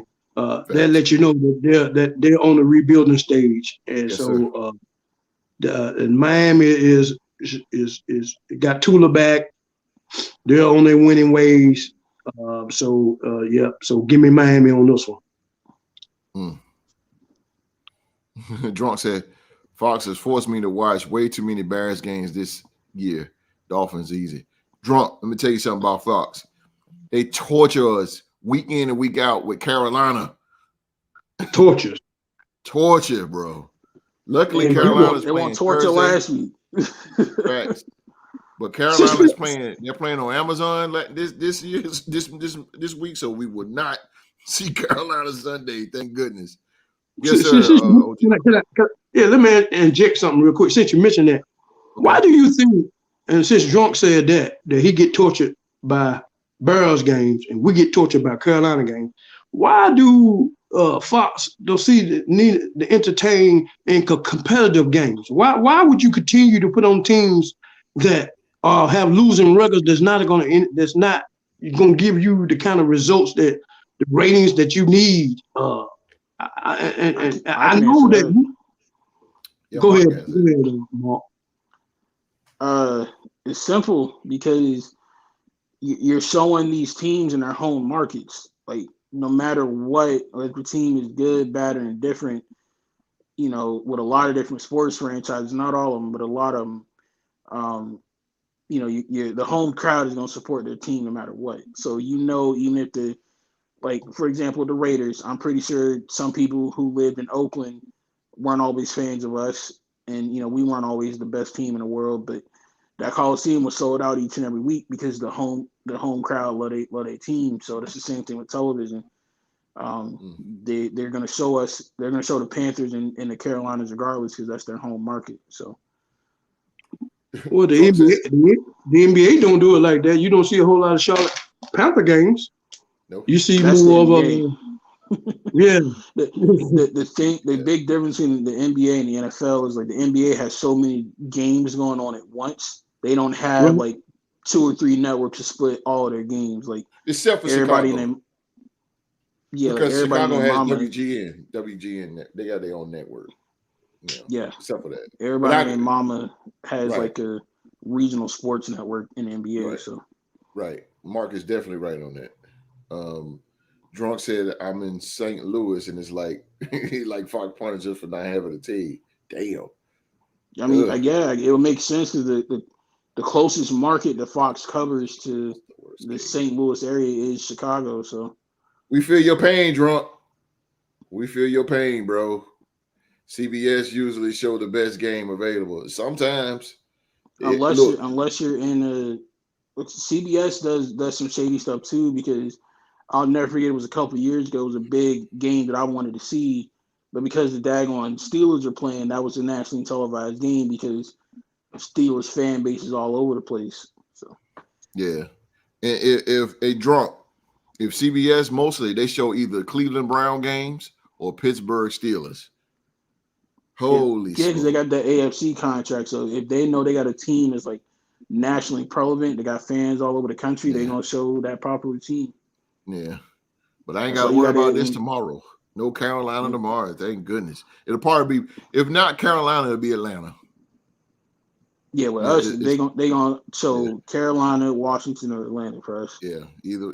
Oh God. Yeah. All right. If you don't like it, man, get NFL Plus.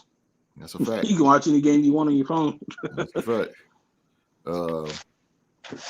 Mark, Miami or Chicago?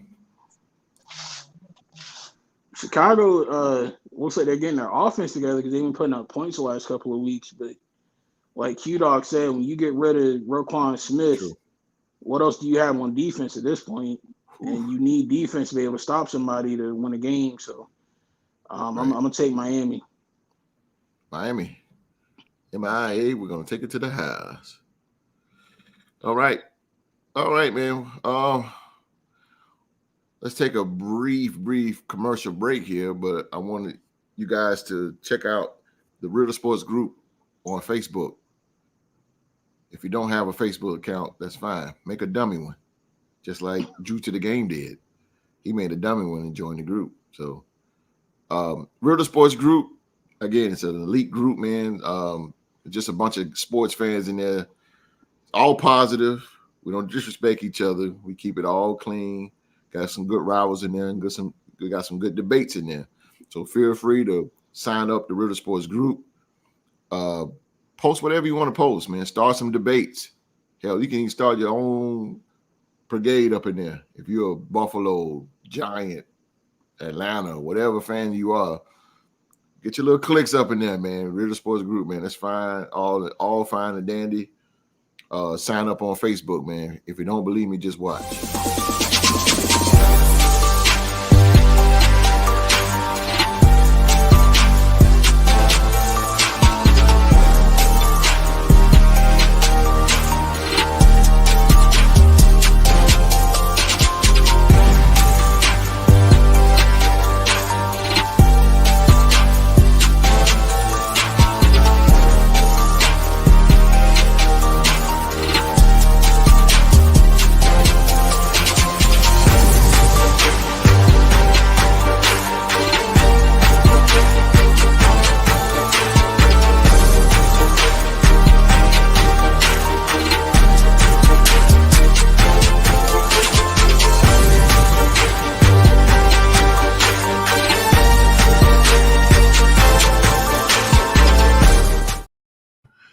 Hey, man, join us on Facebook, man, the Real Sports Group. Shout out to all 44 members up in there, man.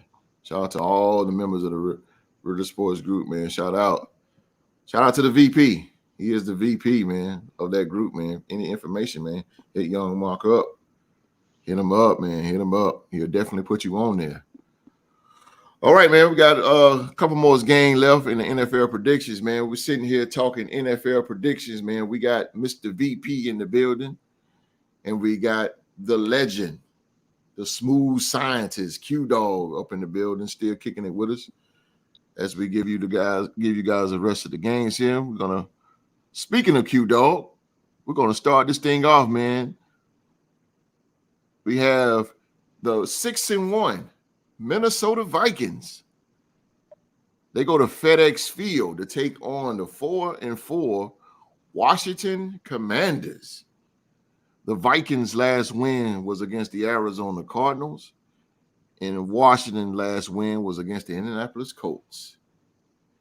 This is Kirk Cousins' former team. So who you got there, young Mark? NFC North leading Minnesota Vikings or the 4-4 Washington Commanders? Despite Washington's record, this is actually setting up to be a damn good game. A very exciting game. Like, you really, it's kind of hard to tell who's going to win, to be real with you. Heineke's got that team energized, and Terry McLaurin has finally showed up this season. It's amazing what a change of quarterback can do for a receiver. Mm-hmm. I feel like he's going to probably cook Patrick Peterson on multiple occasions. Sorry, Q Dog. But I just don't see anybody in Washington's like secondary that can hang with 18. So I think he's going to be the thing that tips the scales in Minnesota's favor. So I'm going to go with Q Dog and the Vikings on this one. Defend the North. Defend the North. Defend the North. Chase Young is a bust. Ooh. If he don't do nothing this year, I ain't got no hope in his head. Hold up, Ready Red. I understand like who your favorite team is. No, I get that. I really do. But you can't call Chase Young a bust. If for no other reason, right? I would consider somebody else a bust, like Albert Hainsworth a bust. Yeah. LeVar Arrington. Bust. Hey, they don't do LeVar like that. That's one of my favorites. He was trash. With Chase Young, the one thing you can't deny, when he was on the field, he was the most dominant player on that defensive line. Like, he wrecked the game. Philly G said the same thing. Fault. Philly G said he sucked too. No disrespect, Philly G. But Chase Young got to stay healthy, though, bro. He got to stay healthy. Chase Young way better than Derek Barnett. That's all I'm saying. Oh yeah, I agree with that. They were both first-round picks. I digress. Said I'm gonna go with Commanders for the upset. I like Taylor Heineke. He got that dog in him. He do. Facts drunk. He was absolutely hyped against that Colts game, and that's what you need in a quarterback. Guts. Facts. I like that. I like that in him. Chase, and he's fighting for that starting position. Who, if Washington was smart, they better to keep it going. Chase Young has been effective to me when on the field. When on the field, drunk. When on the field. He has to stay on the field now. He really does. And I know injuries is going to happen, but I mean, just like he's going to be like J.J. Watt. And I mean, J.J. Watt was great, but then all of a sudden, but in the back of our mind, we know when we see J.J. Watt on the field, it's like, oh, damn, J.J. Watt playing? Because he's always hurt. So that was 2020, bro. Exactly. Chase Young was a difference maker. Thank you, John. Somebody got my back. Yeah. Played and won a Super Bowl. Barnett played and won a Super Bowl. Different team, though. Different team. All right, Q, diggity, dog. Like that remix. Yeah.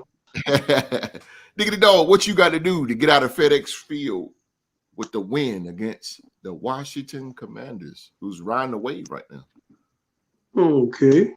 First of all, let me say that Chase Young is not trash. He is a dog. He just went through an injury, and once he get back on the field, he will prove again that he is a dog. He comes back on the field, I think, Sunday. And so he until it happens maybe another year, I can say that he may be injury prone or something like that, but he is dominant when he's on the field. Make no mistake about it. But the thing I have to say that, Heineke, he's feisty and he's all this, but he only does it in a certain part of the game. And he has to get to that certain part. And that certain part that he does is around the third and fourth quarter. So I think that we have to do it. We have to bring that heat that we normally do. We got to have Zarius Smith. We got to have Daniel Hunter. We got to have these boys with the ears pinned back. Totally we got agree. to bring that heat, and we got to come in there. We got to have our linebackers on point. We got to start the present tone off early on the defense side of the ball. On the offense side of the ball, I'm not too much worried about everything. As long as we get our running game going, there's too much I don't think they can do with number 18, like Mark says. I know Hawkinson it just got there, but we will have some featured plays for him, especially in the red zone. We will feature the Hawk, number 87, baby. So let that be known.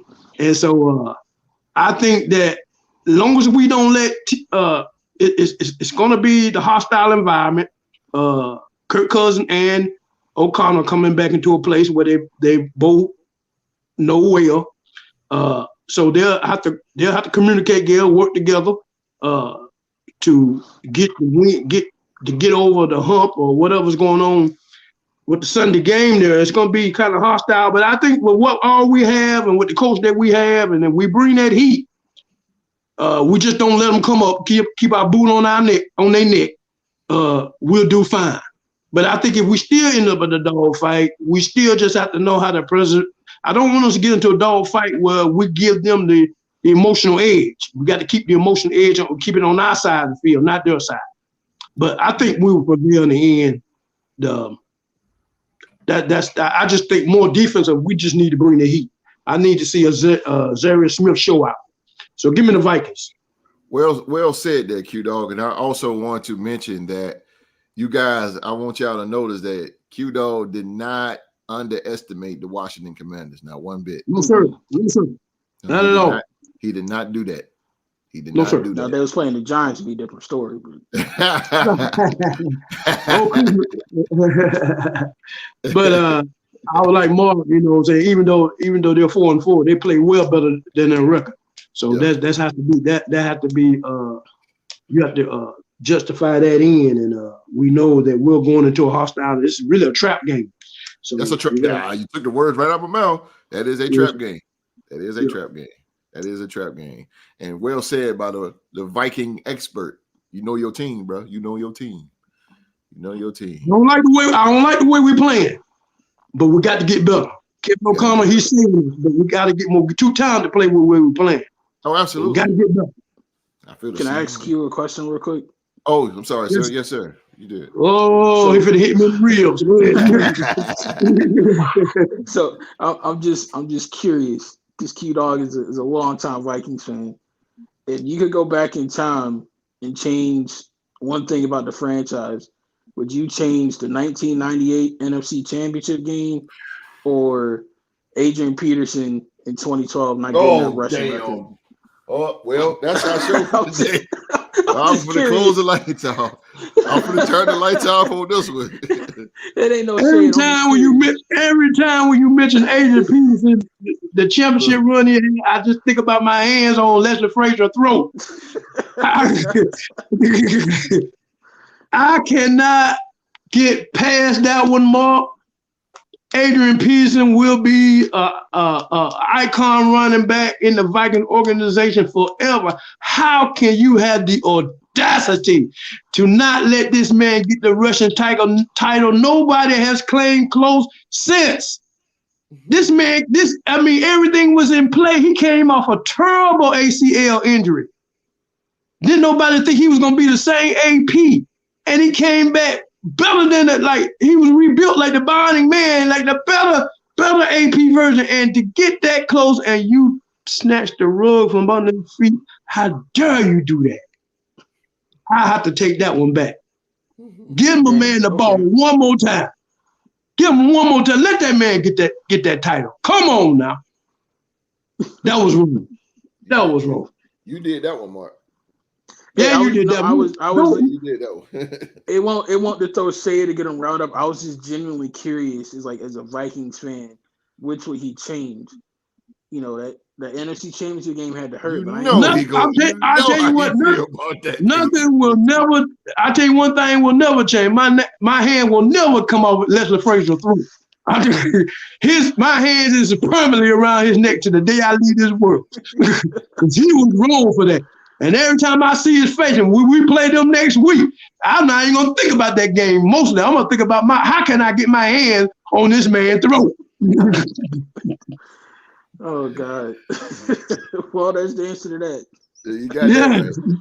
Cute. It said, Ready Red said, "Q Dog, I got some Washington fans in my group chat, so I need their playoff hopes deflated." I got you, Ready Red. I got you, baby. That's right, OG. Yeah. Said, let him know, OG. Let him know. Let me know when you see Leslie Frazier. Let me know. God damn. He's a wanted man. He can't breathe, bro. He can't breathe. Let him breathe. Don't worry. Don't even look at him. This might look gruesome. Don't even turn around and look. God damn. Throw all the hot water you want. I ain't letting go. Spray with a water hose. Still ain't letting go. Yes, sir. Stick all the pit bulls on me. I ain't letting go. He did my boy wrong, Mark. He did him wrong, Mark. He did him wrong. You did that, Mark. I see now. Yeah, you should have did that. Damn. Man, my boy supposed to be the Russian title, leader of the Russian, hold the Russian title right now. He ain't done. He ain't done. Oh boy. I remember that game. I wanted that more than I wanted the game. I didn't care we went to the playoffs. Long as my boy got that Russian title. Man. What you do? How you do that, Mark? My bad, bro. I just wanted to know which one you would change. That was all. Oh my God! I'm sorry. I need this man to be kicked out the league. Leslie Frazier need to be banned from the league. Dang. I'm gonna find a way to get him out of there. Hey, man. I hope he don't never get another coaching job. Golly. Never. That's what I'm saying, drunk. That's what I'm saying, drunk. It's Mark, man. Mark did that. My bad, bro. That's my bad. Hey, got my blood pressure boiling now. I'm mad. I saw Andrew Priestley, David Johnson, Cedric Benson. Oh, Cedric Benson. Shout out to him. Some royalty. Facts. Oh, yeah. Houston. Oh, that's right. Ready Red, you in Texas. That's a fact. All them Texas boys there. That is a fact. Big 12, baby. That's a fact. Leslie Frazier. Hall of Famers. If I see Leslie Frazier's scandal come out, I'm going to know Q Dog was behind it. Oh, man. Texas high school football is like, yeah, that's bad, boy. I seen a documentary on Texas in their high schools. That is true. And California as well. Yeah. Yeah, that is true. All right, man. We got an NFC West division game here. We got the red hot 5-3 Seattle Seahawks. They go to Arizona to take on the 3-5 Arizona Cardinals. Seattle last win was against the New York Giants. Arizona last loss was to the Minnesota Vikings. Q-Dog, Seattle or Arizona? Man, it's another divisional game. Yes, sir. Shout out to Geno Smith, man. Coming home Gino come a long way, boy. I root for him. I really do because Yeah, they hot. man, it came a long way from being drafted from the Jets years ago, man. He's finally getting to be the kind of player that he is, and Pete Carroll, he rolled the dice on him, took a chance on him. It's paying off, man. I like Absolutely. Gino. Whew. Absolutely. Yeah, but that Kyler Murray still something to deal with. They playing at home. Give me Arizona to edge this one out. Thought you was gonna go. I was gonna go CC, the CC Seattle. But I hear you. I hear you.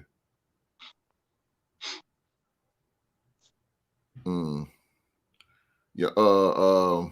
Okay. I'm gonna. I'm gonna say something about Seattle. Let me say something about Seattle. I like the direction Geno Smith is going. I definitely like that direction. Mm-hmm. They're hot right now. Randy Red says, is Hollywood playing? I don't think he's playing. I didn't even look at the injury report. Hold on a second, Q-Dog. I'll be right back. I got somebody in my door.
Sorry about that, y'all.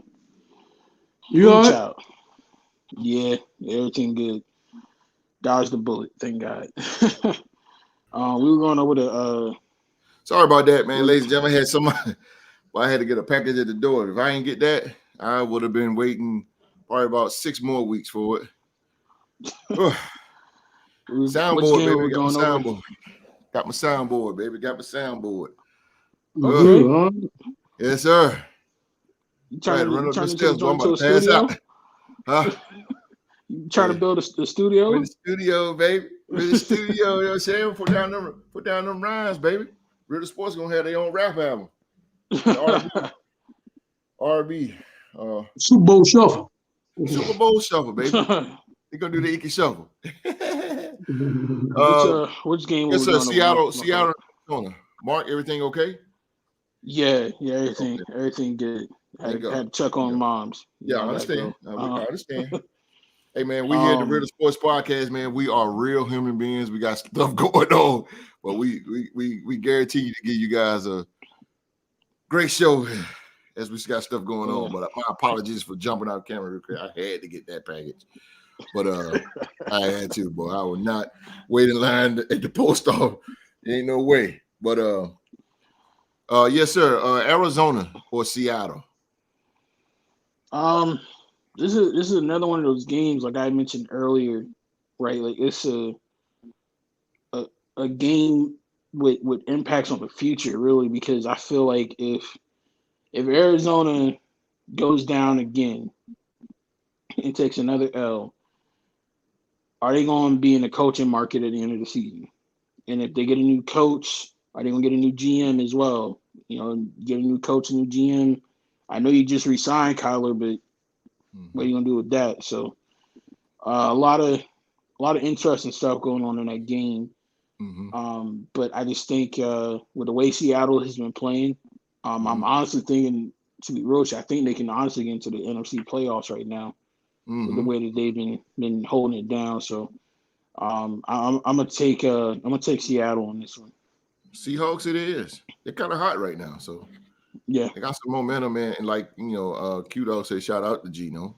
They're all rallying around Gino, and they believe in Gino. I believe in Gino. He doing pretty good. Yeah, and I like them. shout out to Coach Carroll as well. Shout out You to him. know, what did it say? Q-Dog to keep what? Q-Dog need to put a magnifying glass on Arizona because some on Arizona something is really wrong in that organization. I agree with you 1,000 trillion drunk, and it might be something with Kyler Murray. Maybe he no, it's something. I think they want to get rid of Cliff Kingsbury. I think personally they got another coach in mind. The crowd, the other who was that they played? I think Mark, you know what I'm talking about. They booed the home. They was at home and they booed Cliff You talking about the Kingsbury. game against the Saints? I think so. When they went for it on 4th down, and boy, they just really booed that decision. It was like 4th and 2. So you think Kyler Murray and Cliff Kingsbury, they're not getting along? Really? They're not. I don't know if it's so much they're not. I don't know if it's so much they're not getting along, but I mean, the thing with Coach Kingsbury, and I know him quite well. You know, his entire head coaching career, he was in the Big 12. So, I think the weird thing is he's an extremely sharp offensive mind. Like the dude can cook up offense like it's nobody's business, but he just don't win that much as the head coach. Like he never really had like a signature winning season at Texas Tech. And then like it's rare that you see a guy that's finishes their collegiate coaching career with a losing record get hired in the NFL. Shortly after being fired from that's college. desperation. That's desperation though for Arizona. That was desperation. It made sense because of who they had at quarterback. Like the system that Kingsbury runs is almost ideal for Kyler Murray, but it just hadn't produced the dividends that they'd hoped. I don't know who they could be targeting to replace him if they do decide to get rid of him, but it's just you hate to see it. But I personally think, on a non-football related issue, it could be karma for how dirty they did Steve Wilkes and Josh Rosen, because they legitimately did the two of them incredibly dirty. So it could be karma coming back on them. Oh God, yeah, I agree with you on that.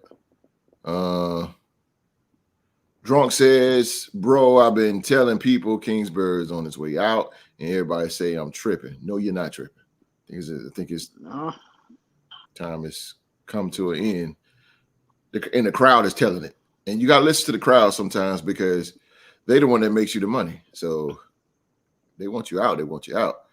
Yeah, he out of there, but watch he'll get another head coaching job somewhere else. I do believe that.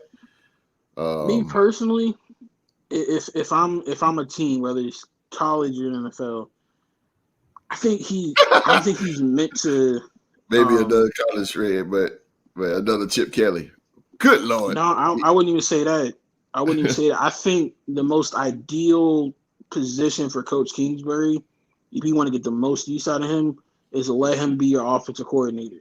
Let him just focus on scheming up plays and cooking up offense, because that's what he does best. When he's in charge of the whole show, I don't think that's meant for him. Well, he need to start. My opinion. He need to start his Indeed.com resume right now, because Arizona finna ship him the hell out. It's coming. It won't be long in the off season. It won't be long.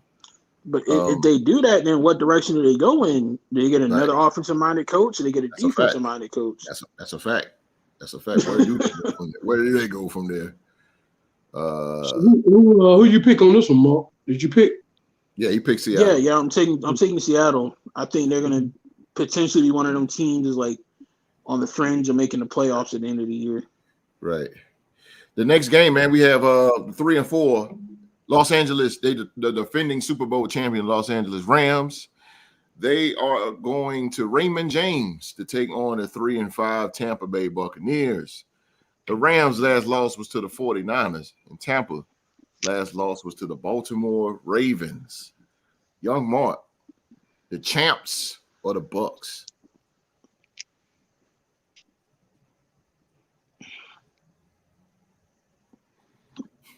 This is a tough game to pick, and not for a lot of the right reasons.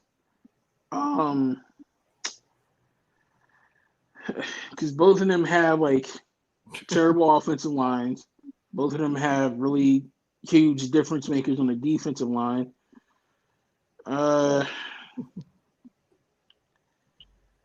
Golly, man. I'm gonna take the Rams only because of their defense. Because I trust Aaron Donald and Jalen Ramsey more than I trust Vita Vea and anybody else Vita Vea, I on wish we Tampa did somebody side. So that. Yeah, I agree with you. so I'll take the Rams by default, I guess. Damn. Drunk said, "Give me the Rams. Both teams washed, but Bucks are absolutely fried." Oh my God, you're not missing a beat on that, brother. Traded Shady, but kept Cooper Riley. Oh, you talking about Kelly? Oh, okay, I got you. OG, who you got there? You got the champs or the Bucks? Man, both of these teams are heading in directions we never thought they would go. It's hard, man. I'm trying to figure out like which one is the worstest. That's what I'm saying. It's hard. And when you thought that both of them were high caliber teams, I mean, clearly,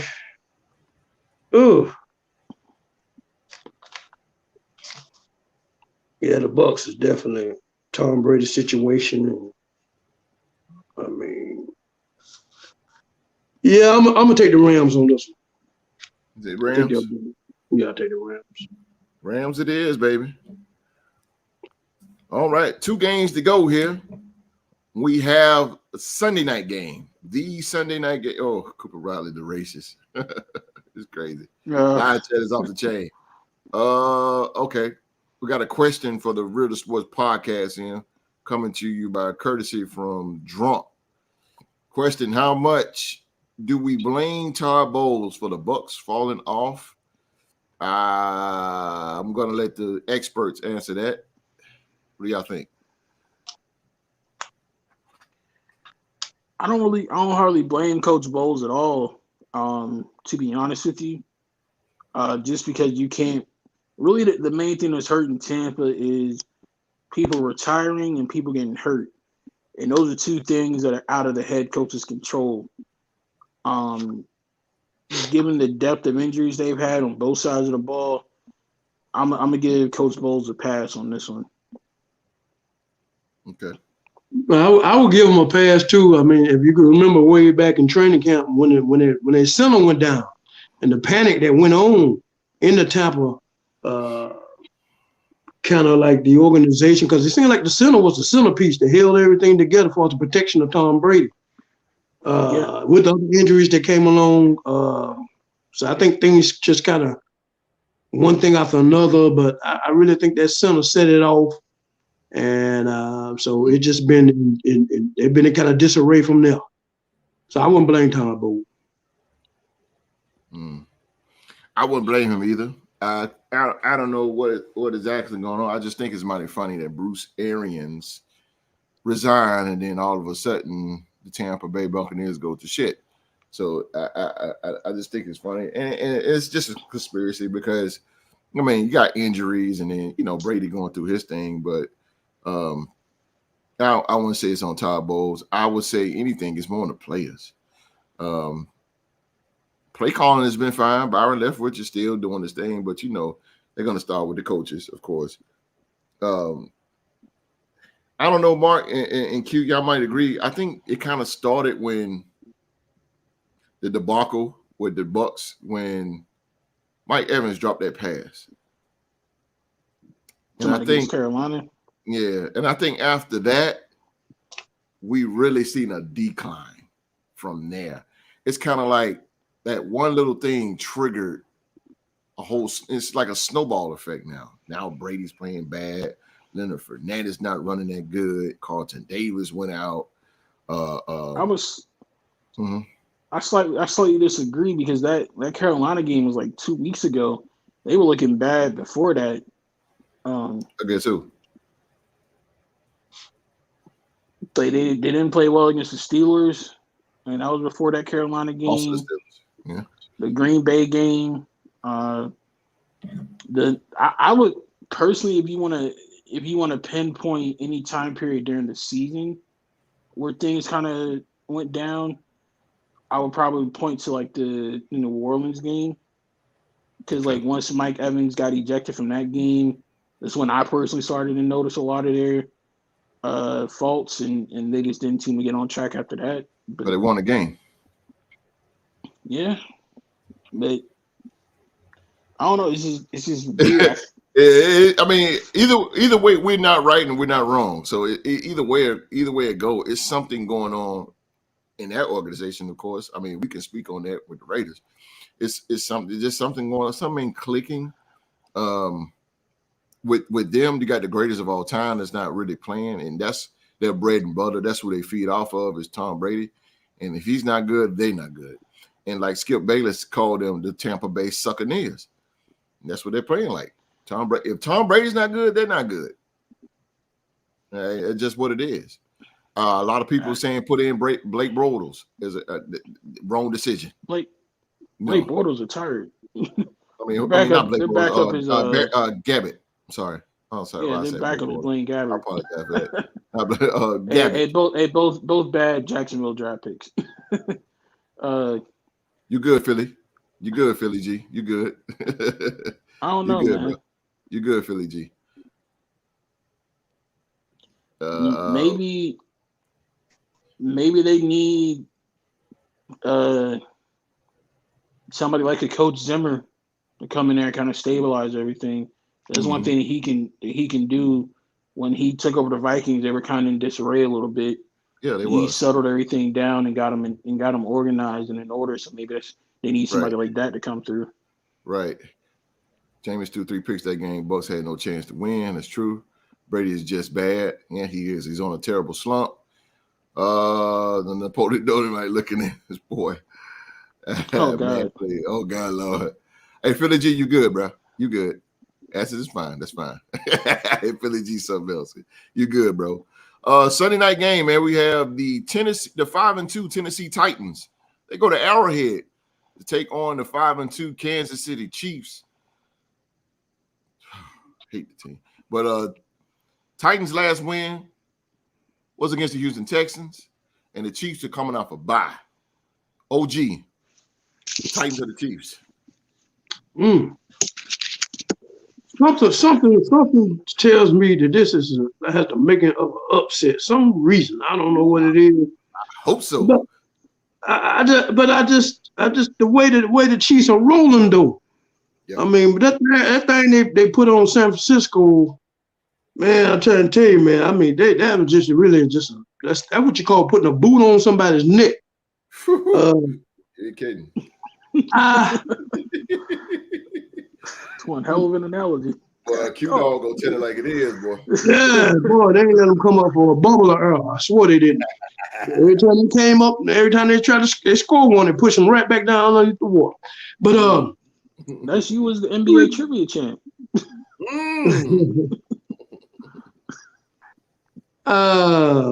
Boy. But I think Kansas City type of team they're gonna come out this bye and they're at home. They're gonna let everybody know that display that they put on week before they win the bye was no fluke. So I guess I'm gonna go ahead and go with Kansas City. KC it is. My Raider brother, team that we hate, cannot stand them. But they are good. I give them that. Tennessee Titans are the Kansas City Chiefs. It really depends on two things. Number one is Tannehill. Is Tannehill going to be quarterbacking the team? That's a huge thing for me, because no disrespect, but I feel like if they start with Malik Willis again, it's going to be over in the first quarter. Yeah, it's going to be over. And then two, also they go as Derrick Henry goes. So if Kansas and that was the thing that kind of helped us against Kansas City was we had that really good run game. So if Tennessee can get their run game going, that could be their blueprint, the win. King. Absolutely. But I just don't know about the quarterback situation, and also if is Derrick Henry going to be able to show up like we expect him to. So you asked me to pick right now. I got to take the team with a good barbecue. I hear you, baby. The team with a good barbecue. That's crazy. All righty. Last game, fellas. Last game. Well, we are over the mark, but that's what we do. Over the mark. No pun intended. Monday night game here. We have the 5-3 Baltimore Ravens as they go down to the Superdome to take on the 3-5 New Orleans Saints. Baltimore last win was against the Bucks, and the Saints last win was against the Raiders. Y'all mark, Baltimore or the Saints? Shout out to GC, baby. This is another good one. I got to check the injury report on Mark Andrews. I don't know if he's healthy enough to play or not because he got hurt. Absolutely. In the game against Tampa. If you take Andrews out, man, that offense real one dimensional, especially with Rashad Bateman. Sorry, Deuce, the game. Listen, then again, even though the Saints kicked our butts last week, they look like world beaters one game and pedestrian the next. Like, it's hard to know what you're really gonna get from New Orleans. So, I'm gonna take Lamar and the Ravens on this one. Lamar. Drunk said Michael Thomas is Mr. Glass. Jesus, boy. They should have traded him this offseason when they could have gotten a first-round pick for him. Yeah, they should have, bro. Good Lord. Y'all throwing batteries at Santa Claus again. Y'all going to be throwing – oh, Lord. Ladies and gentlemen, in the live chat right now, man, it is the Philadelphia Eagles versus the Dallas Cowboys. We got Ready Red and Philly G are going at it as normal. Welcome to another edition of World War East, brought to you by the Real Sports Podcast. The live dogs. The live dogs is in here, boy. They are in here. Q Daddy. Baltimore or the Saints? Baltimore has been really up and down. They haven't really been the dominant team like we thought they would be. It's kind of like a trap game in a way. So gotta have an upset. Upsets happen every week. And this is the one that I'm gonna pick. Upsets, I'm gonna take the Saints. Whoa. Well, you picked Baltimore, right, Mark? Yeah. Holy smoke. Holy smoke. Well, we're gonna see, man. Y'all ended that with a bang. Oh boy. Now these prediction picks right here is a little different. So we will see who will be week 9 king of the mountain. We're gonna see, man. Good Lord. I like that, man. I'm definitely feeling the picks. Definitely feeling the picks, man. All right, man. Y'all know how we do, man. That's our show for the day. As always, we're going to thank you guys for taking time out. Taking time out of the day to watch the Sports Talk Show. Please remember to use your power. Use your power and hit that thumbs up.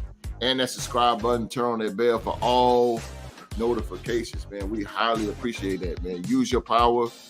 And when I mean power, I mean the more you guys hit that thumbs up, the more YouTube will spread us abroad around the sports podcast community.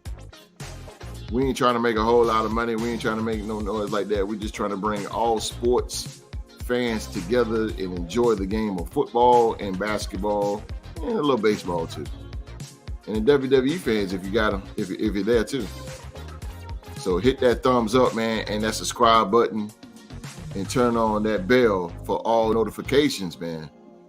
Young Mark, you got anything for us before we get up out of here? Appreciate everybody for stopping through and hanging out with us today. Shout out to the live chats. Y'all the real MVP this week as always. And just thank everybody for watching. Don't forget to hit that like button and, share and subscribe, man. Let's go.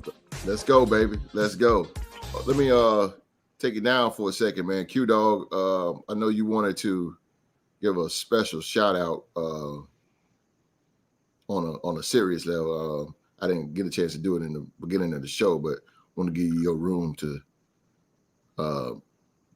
share what you had to tell us in the beginning. Oh yeah, I had a good friend of mine pass away yesterday. He's one of the members of the barbershop. He's one of the original shoe shines, man. They don't have people who shine shoes in the barbershop like that no more. So he's a real old schooler. Condolences to his family. His name is Michael Richardson. Prayers go out for his children that he was raising, little Michael Jr. and his daughter. And just put your prayers out for him and his family. Yeah. And really appreciate that. Yeah. No doubt, man. All condolences to his family, man. Again, man, we're here at the Real Sports Podcast. We just not a sports podcast, but we're realists, and we want to also, always send our condolences out to the people that has passed away. Condolences, man. Everybody sending their condolences there. The live dogs sending their condolences out to you. I appreciate the live dogs. Yeah. All day, baby. Yeah, so live dogs are in the chat. They are in the chat, and they are up in here, man. I have a major announcement before we get out of here. Super announcement. My major announcement. Next Saturday, the Real to Sports Talk Show. It will be our 100th episode. Our 100th episode on the air. And I want everyone to come out and celebrate this monumental moment with us. It's definitely going to be a kick-ass show. I don't care who got to go to work. I don't want to hear it. I want y'all in the live chat. I want the live chat fucking flooded.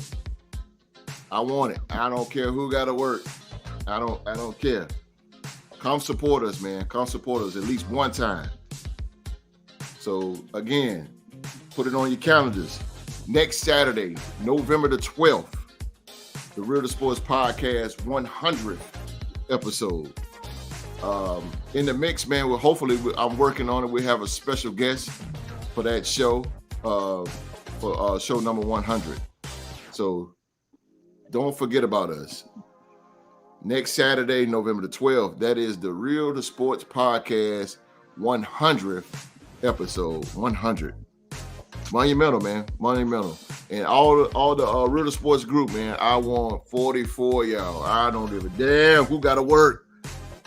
I don't want to hear it, man. I want to see this live chat popping. I mean popping next week, man. Y'all, I want my live dogs there, bringing it for show number 100, man. That is a very, very monumental show for all of us, man. And we hope to see you guys there, man. We're going to hurry and get up out of here, man. Q-Dog, you got anything for us, bro? I want to thank y'all for tuning in. Hope y'all enjoyed the show. Look forward to seeing you for the 100th. Like the host said, the 100th podcast. Yes, sir. That's a big number. And hope on out support.